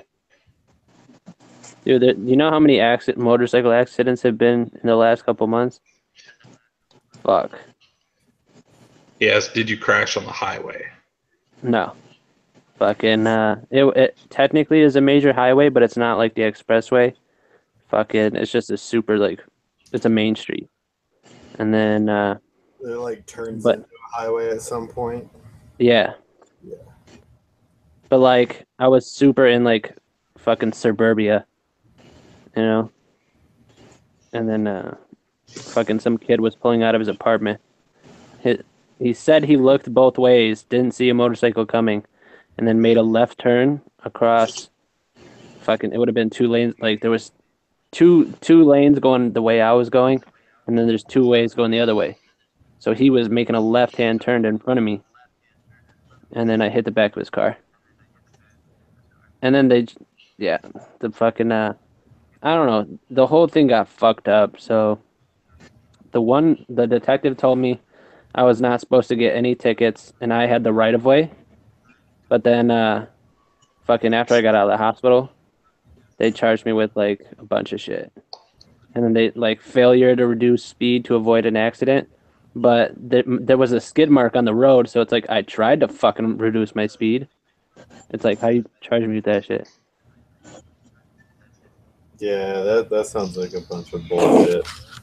Because that's what when my buddy got in a wreck not too long ago, that's what they looked at was like lines on the pavement where they could see like where the bike actually hit the ground and like all that shit. So they definitely should have fucking looked at that and known that you tried to stop. Yeah. So so the street I was going like fucking the opposite way on a different road, and then I did a wheelie, and I guess I did a wheelie in front of a cop. But I did a wheelie all the way down the road, and then the road curves, and then I made a right-hand turn to go onto the road I crashed. But the cop said that I ran from him. But like, and I was doing 60 miles an hour running from this cop in a 30. That's what he said. So they charged me with evading the police. Fucking all sorts of shit. But I'm like, my wheelies like usually end at like fucking like a high rate of speed. So it's like, I don't know, fucking. I was like, but so my lawyer said when he saw that, like got to see like a minute of the clip. Fucking, he's like, yeah, from what I saw, like you passed a cop already going fast in a wheelie, and then, I don't remember what else. Like, I don't know why he didn't watch the rest of the video. But he said from like he didn't have time or some shit. But he's like, there's no way you saw him and just booked it. His light, and then, but the cop didn't even. It even said in the newspaper, the cop didn't even attempt to chase me. He just flipped on his lights, and then fucking that was it. And then I was still doing a wheelie. And then he didn't try to chase me, and then fucking they charged me with evading. It's like, because he turned on his lights, I'm evading. Like, no, I was fucking in the middle of a wheelie. It's not like I'm like in the middle of a wheelie looking around for cops. Like, but so I had to go to jail, do all that shit, bail out.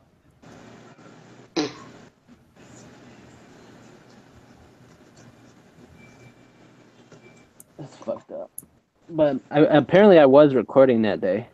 So they have my GoPro footage. But my lawyer hasn't looked at that video either. Like, what type of lawyer are you? Like, this is a fucking felony case here. Like, and you're over here not looking at my fucking defense. Like, the fuck?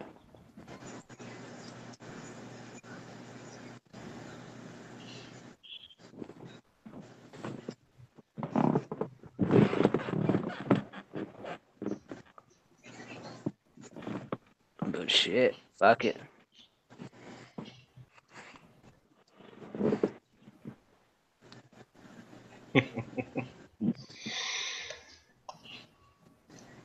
What about you, Caps? You still motovlogging?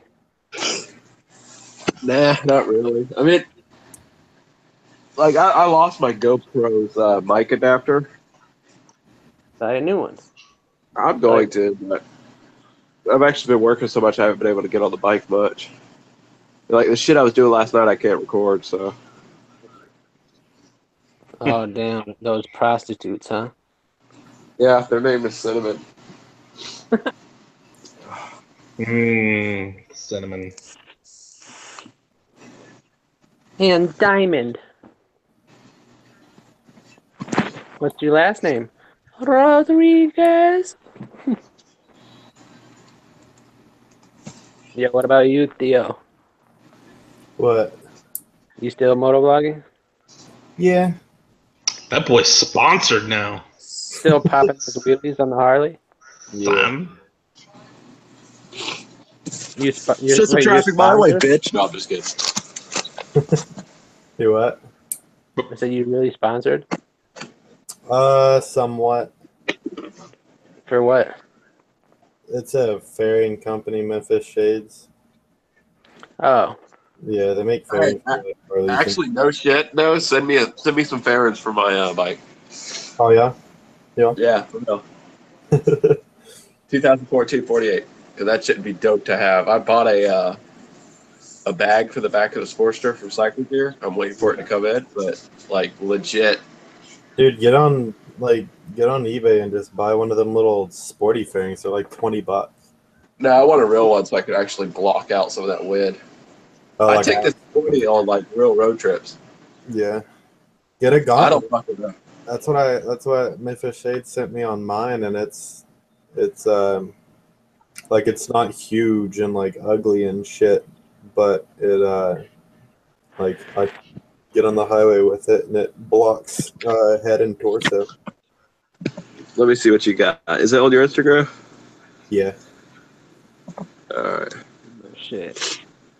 But it's Alright, yo, I gotta go to bed. I gotta be up at fucking 4. Aight, man. See something. Later, slut. Yo, let's do a hangout on my channel fucking sometime later this week. Yeah. Yeah, I like that. You can send me one of those, man. Oh yeah. What about you, Ghibli? The rest of the week I'll be fucking working, so I won't be able to. Mondays and Tuesdays is the days that I usually take off. Alright. Wait, you take off? Oh, never mind. Because these are the least freaking least busy days, so that's why I always take these off. What are you doing now? Uber. Oh, no shit. That's Yup. it? Yeah, that's it right now. What happened to your other job? Quit. Oh, why was that? Because Uber was making more money. Oh, for real? Yeah. I get to work Is it whenever the true- fuck I want. Is it true what they say? Like you could make $500 a week and shit? I make probably $800-900 a week. What do you do, like full time? Just like 40 hours a week, or? Usually more than that. I usually drive more towards 50 hours a week, but yeah. But you know, it just depends. Like the other night, I freaking drove for like 5 hours and made almost 200. Oh, that's not bad. Fuck. Nope. But you put a lot of fucking miles on your car. You know, that's before expenses and shit like that. What's like the oldest car you can have? It depends on the city, but by Uber standards, it's a 2002, I think. I think But here in like Tulsa, different. Here in Tulsa, it's like 07 and up. You have to have, because I thought about doing it, but you have to be a certain age, and I was like 20, and I had a 2006 Cadillac. So I was like, oh, I got a Cadillac, and it's like it was the CTS. It was a 4-door. I was like, that'd be awesome. But then it was like a year lower than what they allowed, and then I was a year younger than what they allowed. Yeah. Dude, I was turned down for Uber so quick. But that's what Yeah, happens I when you can- put I in the can- 1964 fucking Plymouth. No, I have a 2016 fucking CX-5. So, but nah, I'm assuming it's because of my record. Yeah, that's gonna be it. Because they do a background check on you. Yeah, I was like turned down within like a day. That's usually all it takes. Literally from the time I frickin' put in like the little app online and everything like that till the time I was driving was like a day and a half.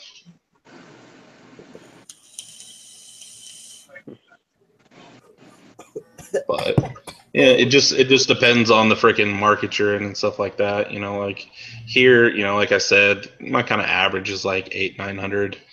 But you know, like the week of Halloween, I made like closer to like 14. And but you know, 1,400 in a week. yeah, 1,400 in a week. But I mean, there's people out in freaking LA and stuff like that. They'll make like fucking $2,000 in a fucking on a Saturday. Shit. So it just depends. You know, it depends on your market, depends on what type of car you got and everything, and just And now all that sorts of fucking things. Uber added fucking tipping and shit. It really hasn't made that much of a difference. People that are going to tip are going to tip. You know, people. A lot of times people will say, "Oh yeah, man, I'll get you on the app," and then they just never do. Which you know, it is what it is. I don't ever expect a tip from a ride, but you know, it's nice when they do. And I think the thing that people don't understand is like they feel bad. They're like, "Man, all I got is like $2," and I'm just like, "I'll take $2." Like I said, I gave close to fucking 5,000 rides in a year. So if everybody tips $2, that's an extra fucking 10 grand. Yeah, right. Dude, Yeah. this one dude though, fucking, he like picked me up. Like this motherfucker sucked at driving. Yeah. And then like in the middle of the ride to my Uber to work, he literally had like a little bucket that said tips on it. And then like in the middle of my ride, he put it out. I'm like, nah, bro. Like you don't fucking like blatantly do that, like, but it's like, and then not only did you like, am I damn sure like have whiplash right now? I'm like, you ain't getting shit. Yeah, like me, I have like these little car like headrest covers, and like one of them says, tipping's not mandatory, but it's highly appreciated. I don't ever bring up tipping during it. I don't say, hey, at the end you can tip, or hey, you can tip on the app, stuff like that. I don't ever say it. My car is always nice. It's clean, smells good. I try to, drive good and everything like that. So I mean, I do generally okay on tips and stuff like that, but it just, some nights you don't get any fucking tips. Some nights you get fucking tips out the ass, I'm gonna start driving for Uber, and I'll just have my YouTube channel plastered all over the inside of the car. Yeah. But like me, I have a dash cam, and it records the outside and the inside, and people are like, man, you got a YouTube channel? I'm just like, yeah, but I don't ever post any of this shit on there. Okay. Like I said, there's nights that literally I'll get fucking no money in tips, and then like there was one time I got like $170 in tips in one night. Damn. It just it's fucking crazy. Some nights it just seems like fucking everybody tips. But all right, fuck this. I'm gonna take off. All right, man. All right, Peace later, out. bud. Be safe. Talk to you guys later.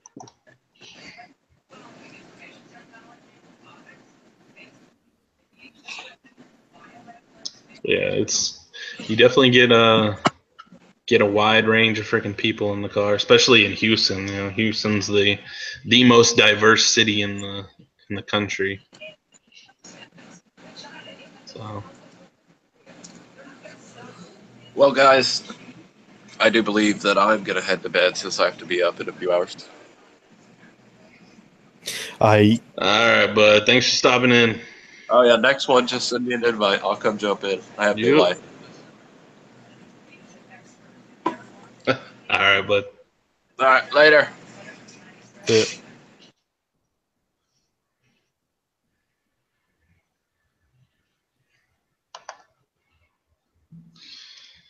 Well, Man, fuck. I remember when we used to do these things and go into like fucking 2, 3 in the morning. I know, right? But we usually didn't start until a little later, huh? Yeah. It was also when like nobody had any responsibility. Seems like now everybody's like, "Oh, I've just been working a bunch. I haven't had time for anything," and it's like I get it, but like I'm still doing the same shit. I've still got the same amount of time. Yeah. I mean, I definitely have less time and stuff like that, but and I know everybody gets fucking busy and everything. That's why I was just like, yeah, just do this little freaking thing. You know, it's a Tuesday. It's usually not the busiest day for everybody. And it's one of the days that I actually take off, anyways. So.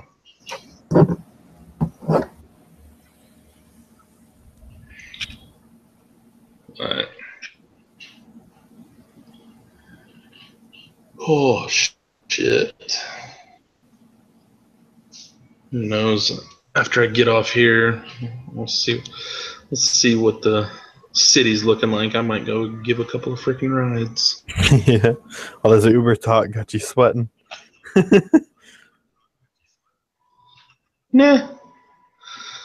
But that's the great thing is that like literally like I'd gone this last week. I had gone and visited my parents. My dad started his chemo and radiation this last week. So I went up there and visited him, and then like I came back on Saturday, and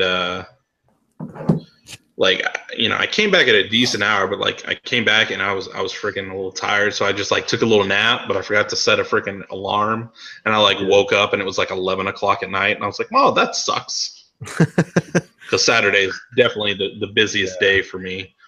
And I was like, well, fuck it. I'll go out and I'll at least make a little bit of money. And like I said, I went out at and I didn't get my first ride till 11:30, and like I got home at like 4:30, and I still made almost $200. Damn. Yeah, like I said, it was good because I also like what was that like close to $70 of that was tips. Yeah. Lone Rider asked, it was a good night for tips. What gun do you carry? Whenever I generally carry a Glock 23. But then I also sometimes carry a 6 TAC Ops. Oh. Ooh, shit. Two cars at the airport. Yep, I'm definitely going to go out after this. Airport rides are usually pretty good. I did carry a Smith & Wesson SD40 VE, which is basically Smith & Wesson's version of a Glock 40. But it like, I don't know, I didn't like the trigger on it. And that's the whole thing is like Glock tried to sue Smith & Wesson over that gun because it was so similar. Yeah. So the way Smith & Wesson like won the suit, well, I guess not won, but they didn't lose the suit, is because they changed like minor things, and one of them was the trigger. And Glock triggers are so much better than those. That trigger was trash. Yeah, I fucking hated it. But now I got it's kind of a funny story, but now I carry 1911 45, the full size like government model, the fucking 5-inch barrel. But I got on this. It's funny because this gun in particular I actually bought when I was, or actually I didn't even buy. I traded when I was 18. I traded a shitty AR-15 for it, and like a year later when I was 19, there was a 1979 Trans Am that I was saving up for, and I was like $800 shy of it. And so my dad was basically like, well, he's like, I really like your gun. He was like, I'll give you what you need to buy the car if I get the gun. And I was like, all right, yeah. So I sold it to my dad. And then I'm 22 now, so 3 years went by. And a couple days ago, I was talking to somebody, and I was like, man, I really miss my 1911. Like, I was bragging about, like, it's the full size 5-inch barrel, like 45. It's fucking the staple 1911. And then it like hit me, and I was like, wait. I was like, I sold that shit to my dad. So I texted my dad, and I was like, hey, do you still have the 1911? He was like, yeah. And I was like, what do I have to do to get that back? And I went over there and talked to him, and we made a deal, and I got it back. So it's a fucking gun that I got when I was 18, but haven't had until now. At least you don't carry a fucking Sigma or a High Point. Oh god, dude, high points are.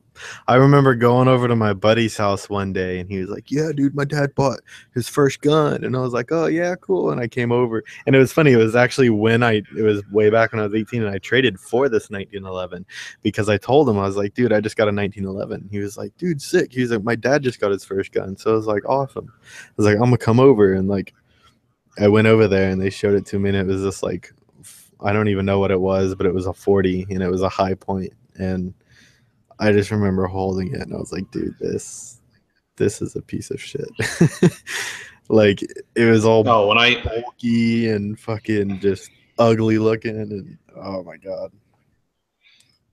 Oh yeah, whenever I sold guns, like I remember one time a person came in and wanted to, because we bought guns as well. You know, we didn't do it a lot, but we did.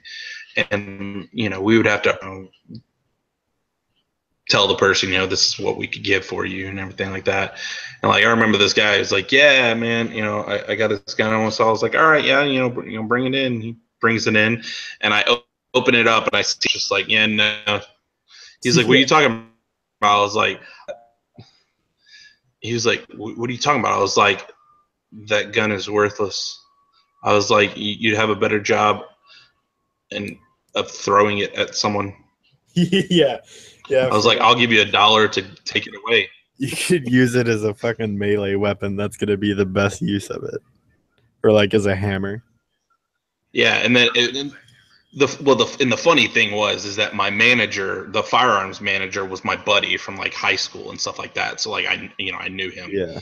And like he was like, well, you at least gotta like give me something for it. I was just like, I really don't want it in the store.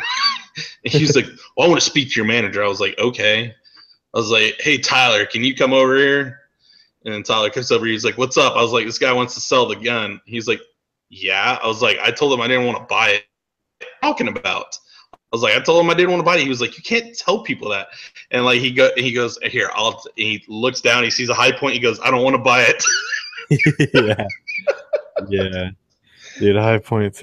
And like at this point, like our store manager was in the store, and like he came over. And he was like, oh, he like brings us to the back. He's like, what's going on here? Like, what are you doing? And I was just like, this gun sucks so much. It's unbelievable. I was like, you will lose money buying this gun from this guy. It's just gonna sit in that freaking case. I don't forever. think they should be allowed, unless some person that has like,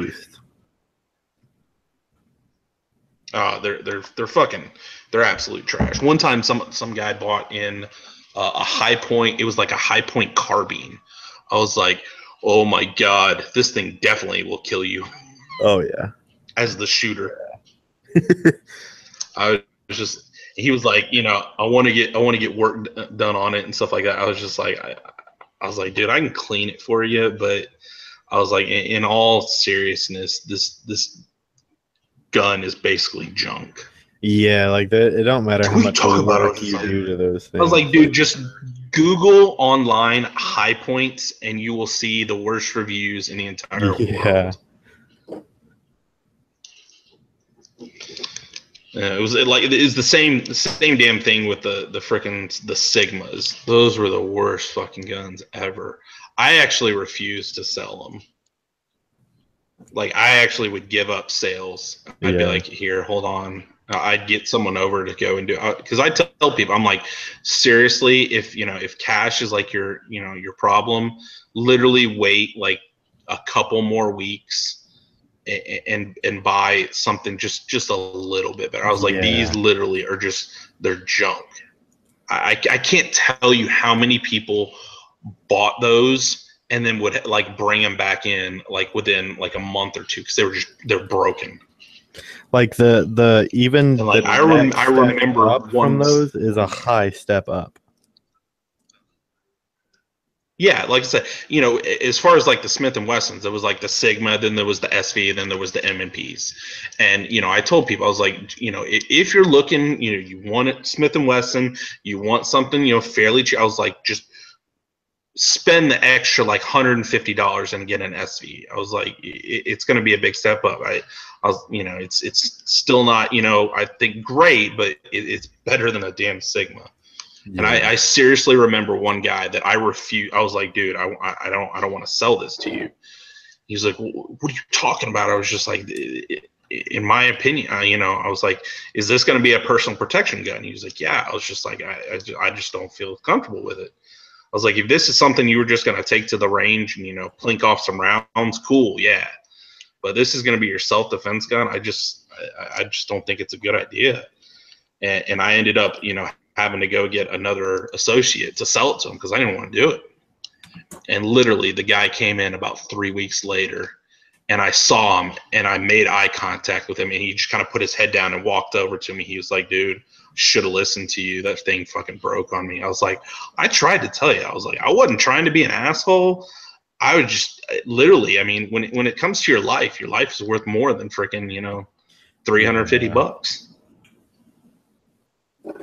The only reason I think anybody should buy a High Point is if they're gonna make a YouTube video about like because like I do like watching those. I forget the guy's name, but it's one of the big gun YouTubers, and like he goes out and he finds like High Points that nobody wants anymore, and he'll buy them just to do like torture tests on them and just like beat them up to just show how like shitty they are. Like he basically gets them to like make fun of them. And that shit's fucking awesome. But yeah, that was the thing, whenever I'd sell to a person, I tried to, find out, really what they were looking for and try to, get the gun that best fit them. If anybody ever asked me my opinions, I'd tell them, what my preferences were. But the thing is that it doesn't matter what anyone else likes. It's what feels most comfortable to you. Right. But, at the same time, there's different guns for different purposes, and I think something that's going to be used for personal protection needs to be reliable. But a lot of times, a lot of the other associates, they would sell a person whatever the frick they wanted, and they didn't really figure out what the person was trying to use it for. And like case in point, there was this one guy that came in and another associate helped him. And this guy came in and he bought a rifle, and he bought, it was a Tikka T3, and he bought it in 300 Win Mag, which is fine. But the reason that he was buying this gun was to go do target shooting at the range. Wow. That's all he wanted the gun for. He wasn't going to hunt big game or anything. He just wanted something to go down to the range and target plink. And I was like, this guy comes back. He was like, man, this gun, it's really, really powerful. It hurts my shoulder. I'm spending a ton on ammo. And I was just like, well, what'd you get? And he was like, it's a Tikka T3 and 300 Win Mag. And I was like, well, what are you using it for? He was like, I just want to go down the range like a couple times a week and just kind of plink off some rounds. I was like, and you bought a 300? Buy a 22. Yeah. I was like, I'll sell you a Ruger 1022 and you can go plink all fucking day. Yeah. and inexpensive too. I want to. Speaking Yeah, of I mean, it's just inexpensive, I want to get a fucking Mosin Nagant. The guns are cheap. The ammo is cheap. God, Those things are so fun. God, those things are such trash. I fucking love them. God, I hated those. See, I fucking hated them. for how cheap they are, though, they're fucking. Oh, believe me, I know. accurate. But the thing was, is that I used to get those from shipment. And, they got that Yeah. fucking residue all fucking over them, and they're just fucking trash. I understand the reason for Mosin Nagants. Believe me, I understand. Yeah. God, those things sucked. Just uncrating those things, and Yeah. it's just this nasty freaking stuff that they, that they put on the guns, and you have to like scrub that crap off your hands. Yeah. I just love how they're fucking, because like if you want a high caliber, and you want to blow some shit up, but like on the cheap, oh my god, just a cheap little bolt action, you can get pretty accurate with it. Yeah. And I was like, Lone Rider was saying, "Oh, I wonder self-defense gun. Here's a Desert Eagle." Yeah. There was always those people that that came in. It was like, I just want to see the Desert Eagle, and I'm just like, what are you going to use it for? Self-defense. No. Or like the Smith and Wesson, the 500 and things like that, or a Raging Bull. It's just, there's fucking Raging those Bull, ridiculous is that calibers same and as stuff like that. The Judge, the Smith and Wesson like Judge thing? Yeah, I mean the Smith and Wesson Judge, or no, it was the. Wait, what was The it? one that shoots. It wasn't the Smith. I thought it was a Smith. The Smith and Wesson had the Governor. It was a. What was the Judge was a. What was a Ruger? Probably. Fuck, now I can't remember. It's been so freaking long. It's ridiculous. Yeah,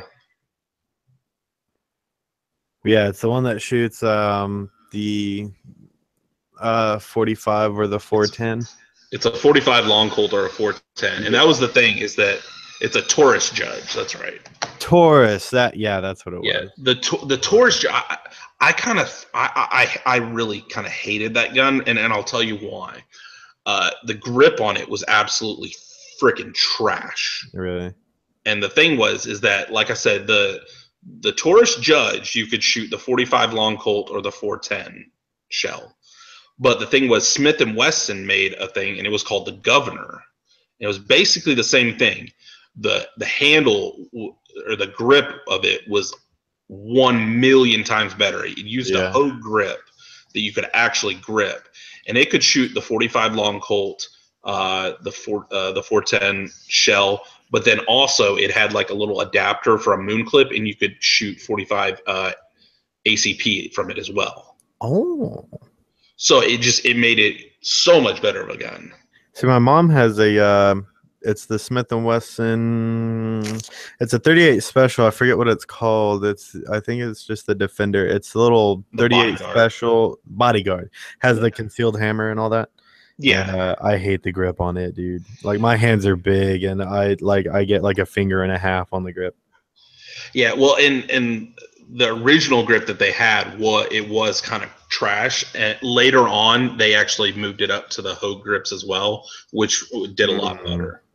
But the thing with the revolvers with like the 38s, and especially if the 357, when it's that small of a gun and that's small of a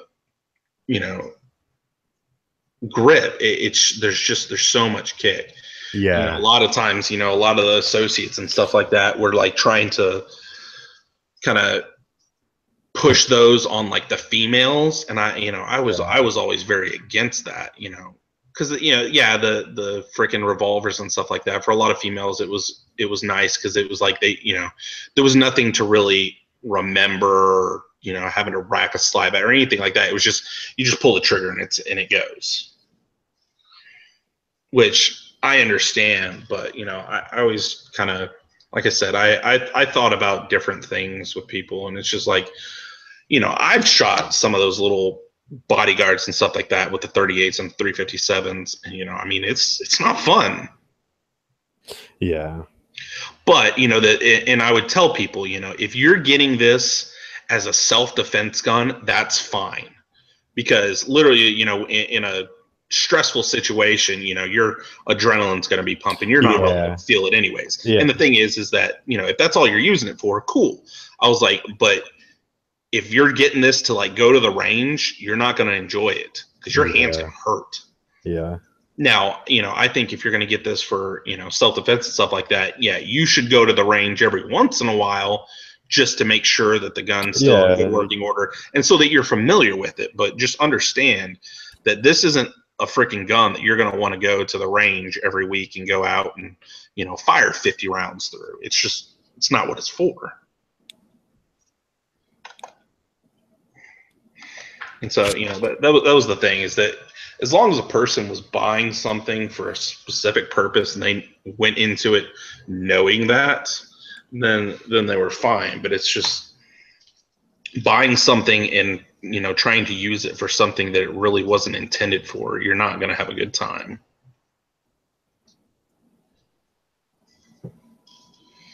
And one of the other things that used to just absolutely freaking kill me with people is that people would, buy a gun and then, and then they'd come back and they'd be like, well, the gun's malfunctioning. And I'm just like, well, let's see. I was like, 9 times out of 10, a gun malfunction is a user malfunction.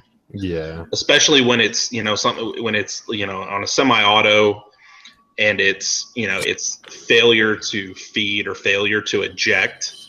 9 times out of 10, that's because it's because the user is limp wristing it or trying to take out the recoil. And like I had this person that came in and they're, they said that, something was wrong with their firearm. And, anytime, that they would say that, we'd go and we'd take the gun into the range and we'd fire a couple off out of it. And this person was like, yeah, like every round that I fire out of this thing, it just keeps getting stuck. And I was like, okay, well, let me take a look at it. And, I take it in the range and I get 5 rounds. I'm just like, boom, boom, boom, boom, boom, boom. And, I was just like, well, it seems to be firing fine. Why don't you come in here and, let me see it. And so, they came in and sure enough, first freaking time they fired, it failed to eject. And I was just like, well, you're limp wristing it. They were like, what are you talking about, limp wristing? I was like, you're limp wristing it. It just means that you're trying to take away the recoil. So you're anticipating it and you're kind of coming up. Yeah. I was like, the gun's going to recoil. It was out of a 9mm. I want to say it was a Springfield, whatever it was. It was the Springfield freaking gun. And it was a 9mm. It's not going to freaking knock your head off in the first place. I was like, let the gun do what it's supposed to do. Whenever, I was like, whenever it shoots, it uses the back pressure from the gun to be able to cycle the thing. And by you trying to anticipate and take that recoil out, you're not allowing the gun to do what it's supposed to do. Yeah. And they were like, no, I'm not doing that. I'm just like, I just watched you do it. He, I was like, here, shoot another one. And sure enough, shot another one and it did the same thing. I was like, all right, I bet you $100 I can put 15 rounds in here and it won't freaking jam on me once. He was like, there's no way.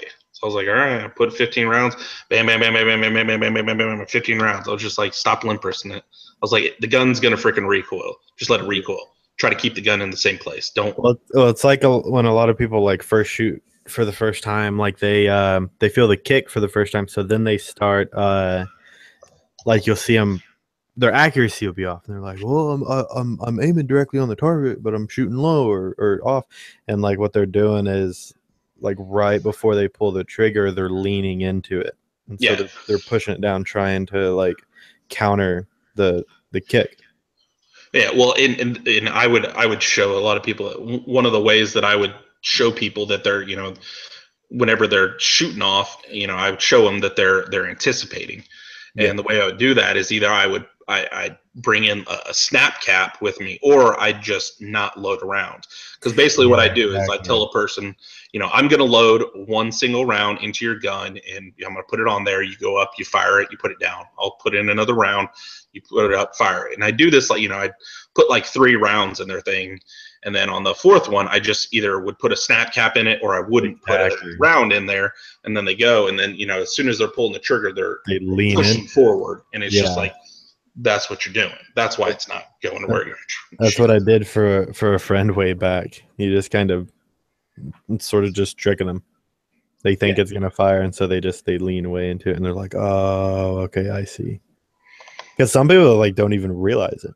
Yeah, well, it's and then it's just it's human nature.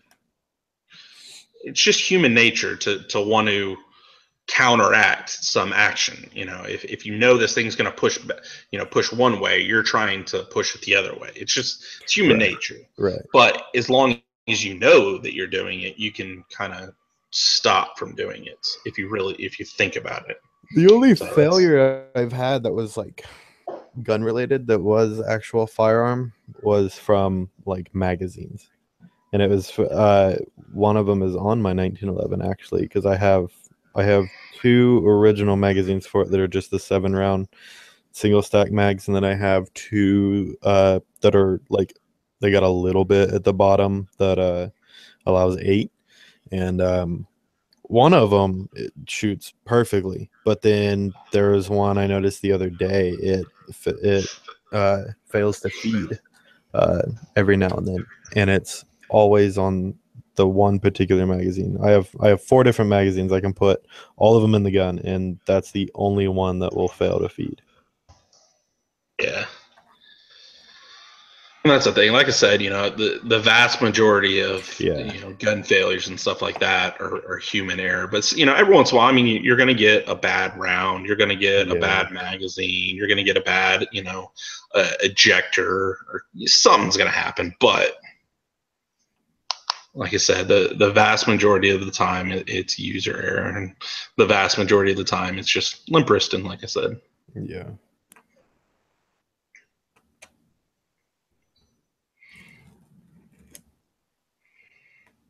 But the only time it's not, it's whenever you have a high point. Then it's always the gun's fault.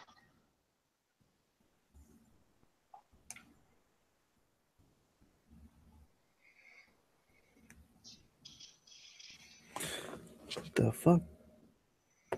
Oh. Well, I think I'm gonna bounce out. Fucking 10 o'clock. Yep.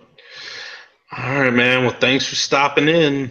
No problem. It was cool trying to get this thing going. It sucks that a bunch of people didn't show up, but I know. I don't know what happened to freaking Tattoo. Yeah, I was texting him, and then he just stopped. I don't know, but yeah, it was pretty cool. Anyways, cool. All right, man. We'll definitely do this again. Hell yeah, yeah. Hit me up. I just work a normal Monday through Friday, fucking 7 to fucking 5. So yeah, like I said, we'll do it like I said, Mondays and Tuesdays are the days that I take off. So yeah. We'll plan it. A couple of weeks on the road or whatever. All right, brother. We'll take it easy, and everybody in the side chat, y'all take it easy too. Yeah. All right, later, people. Peace.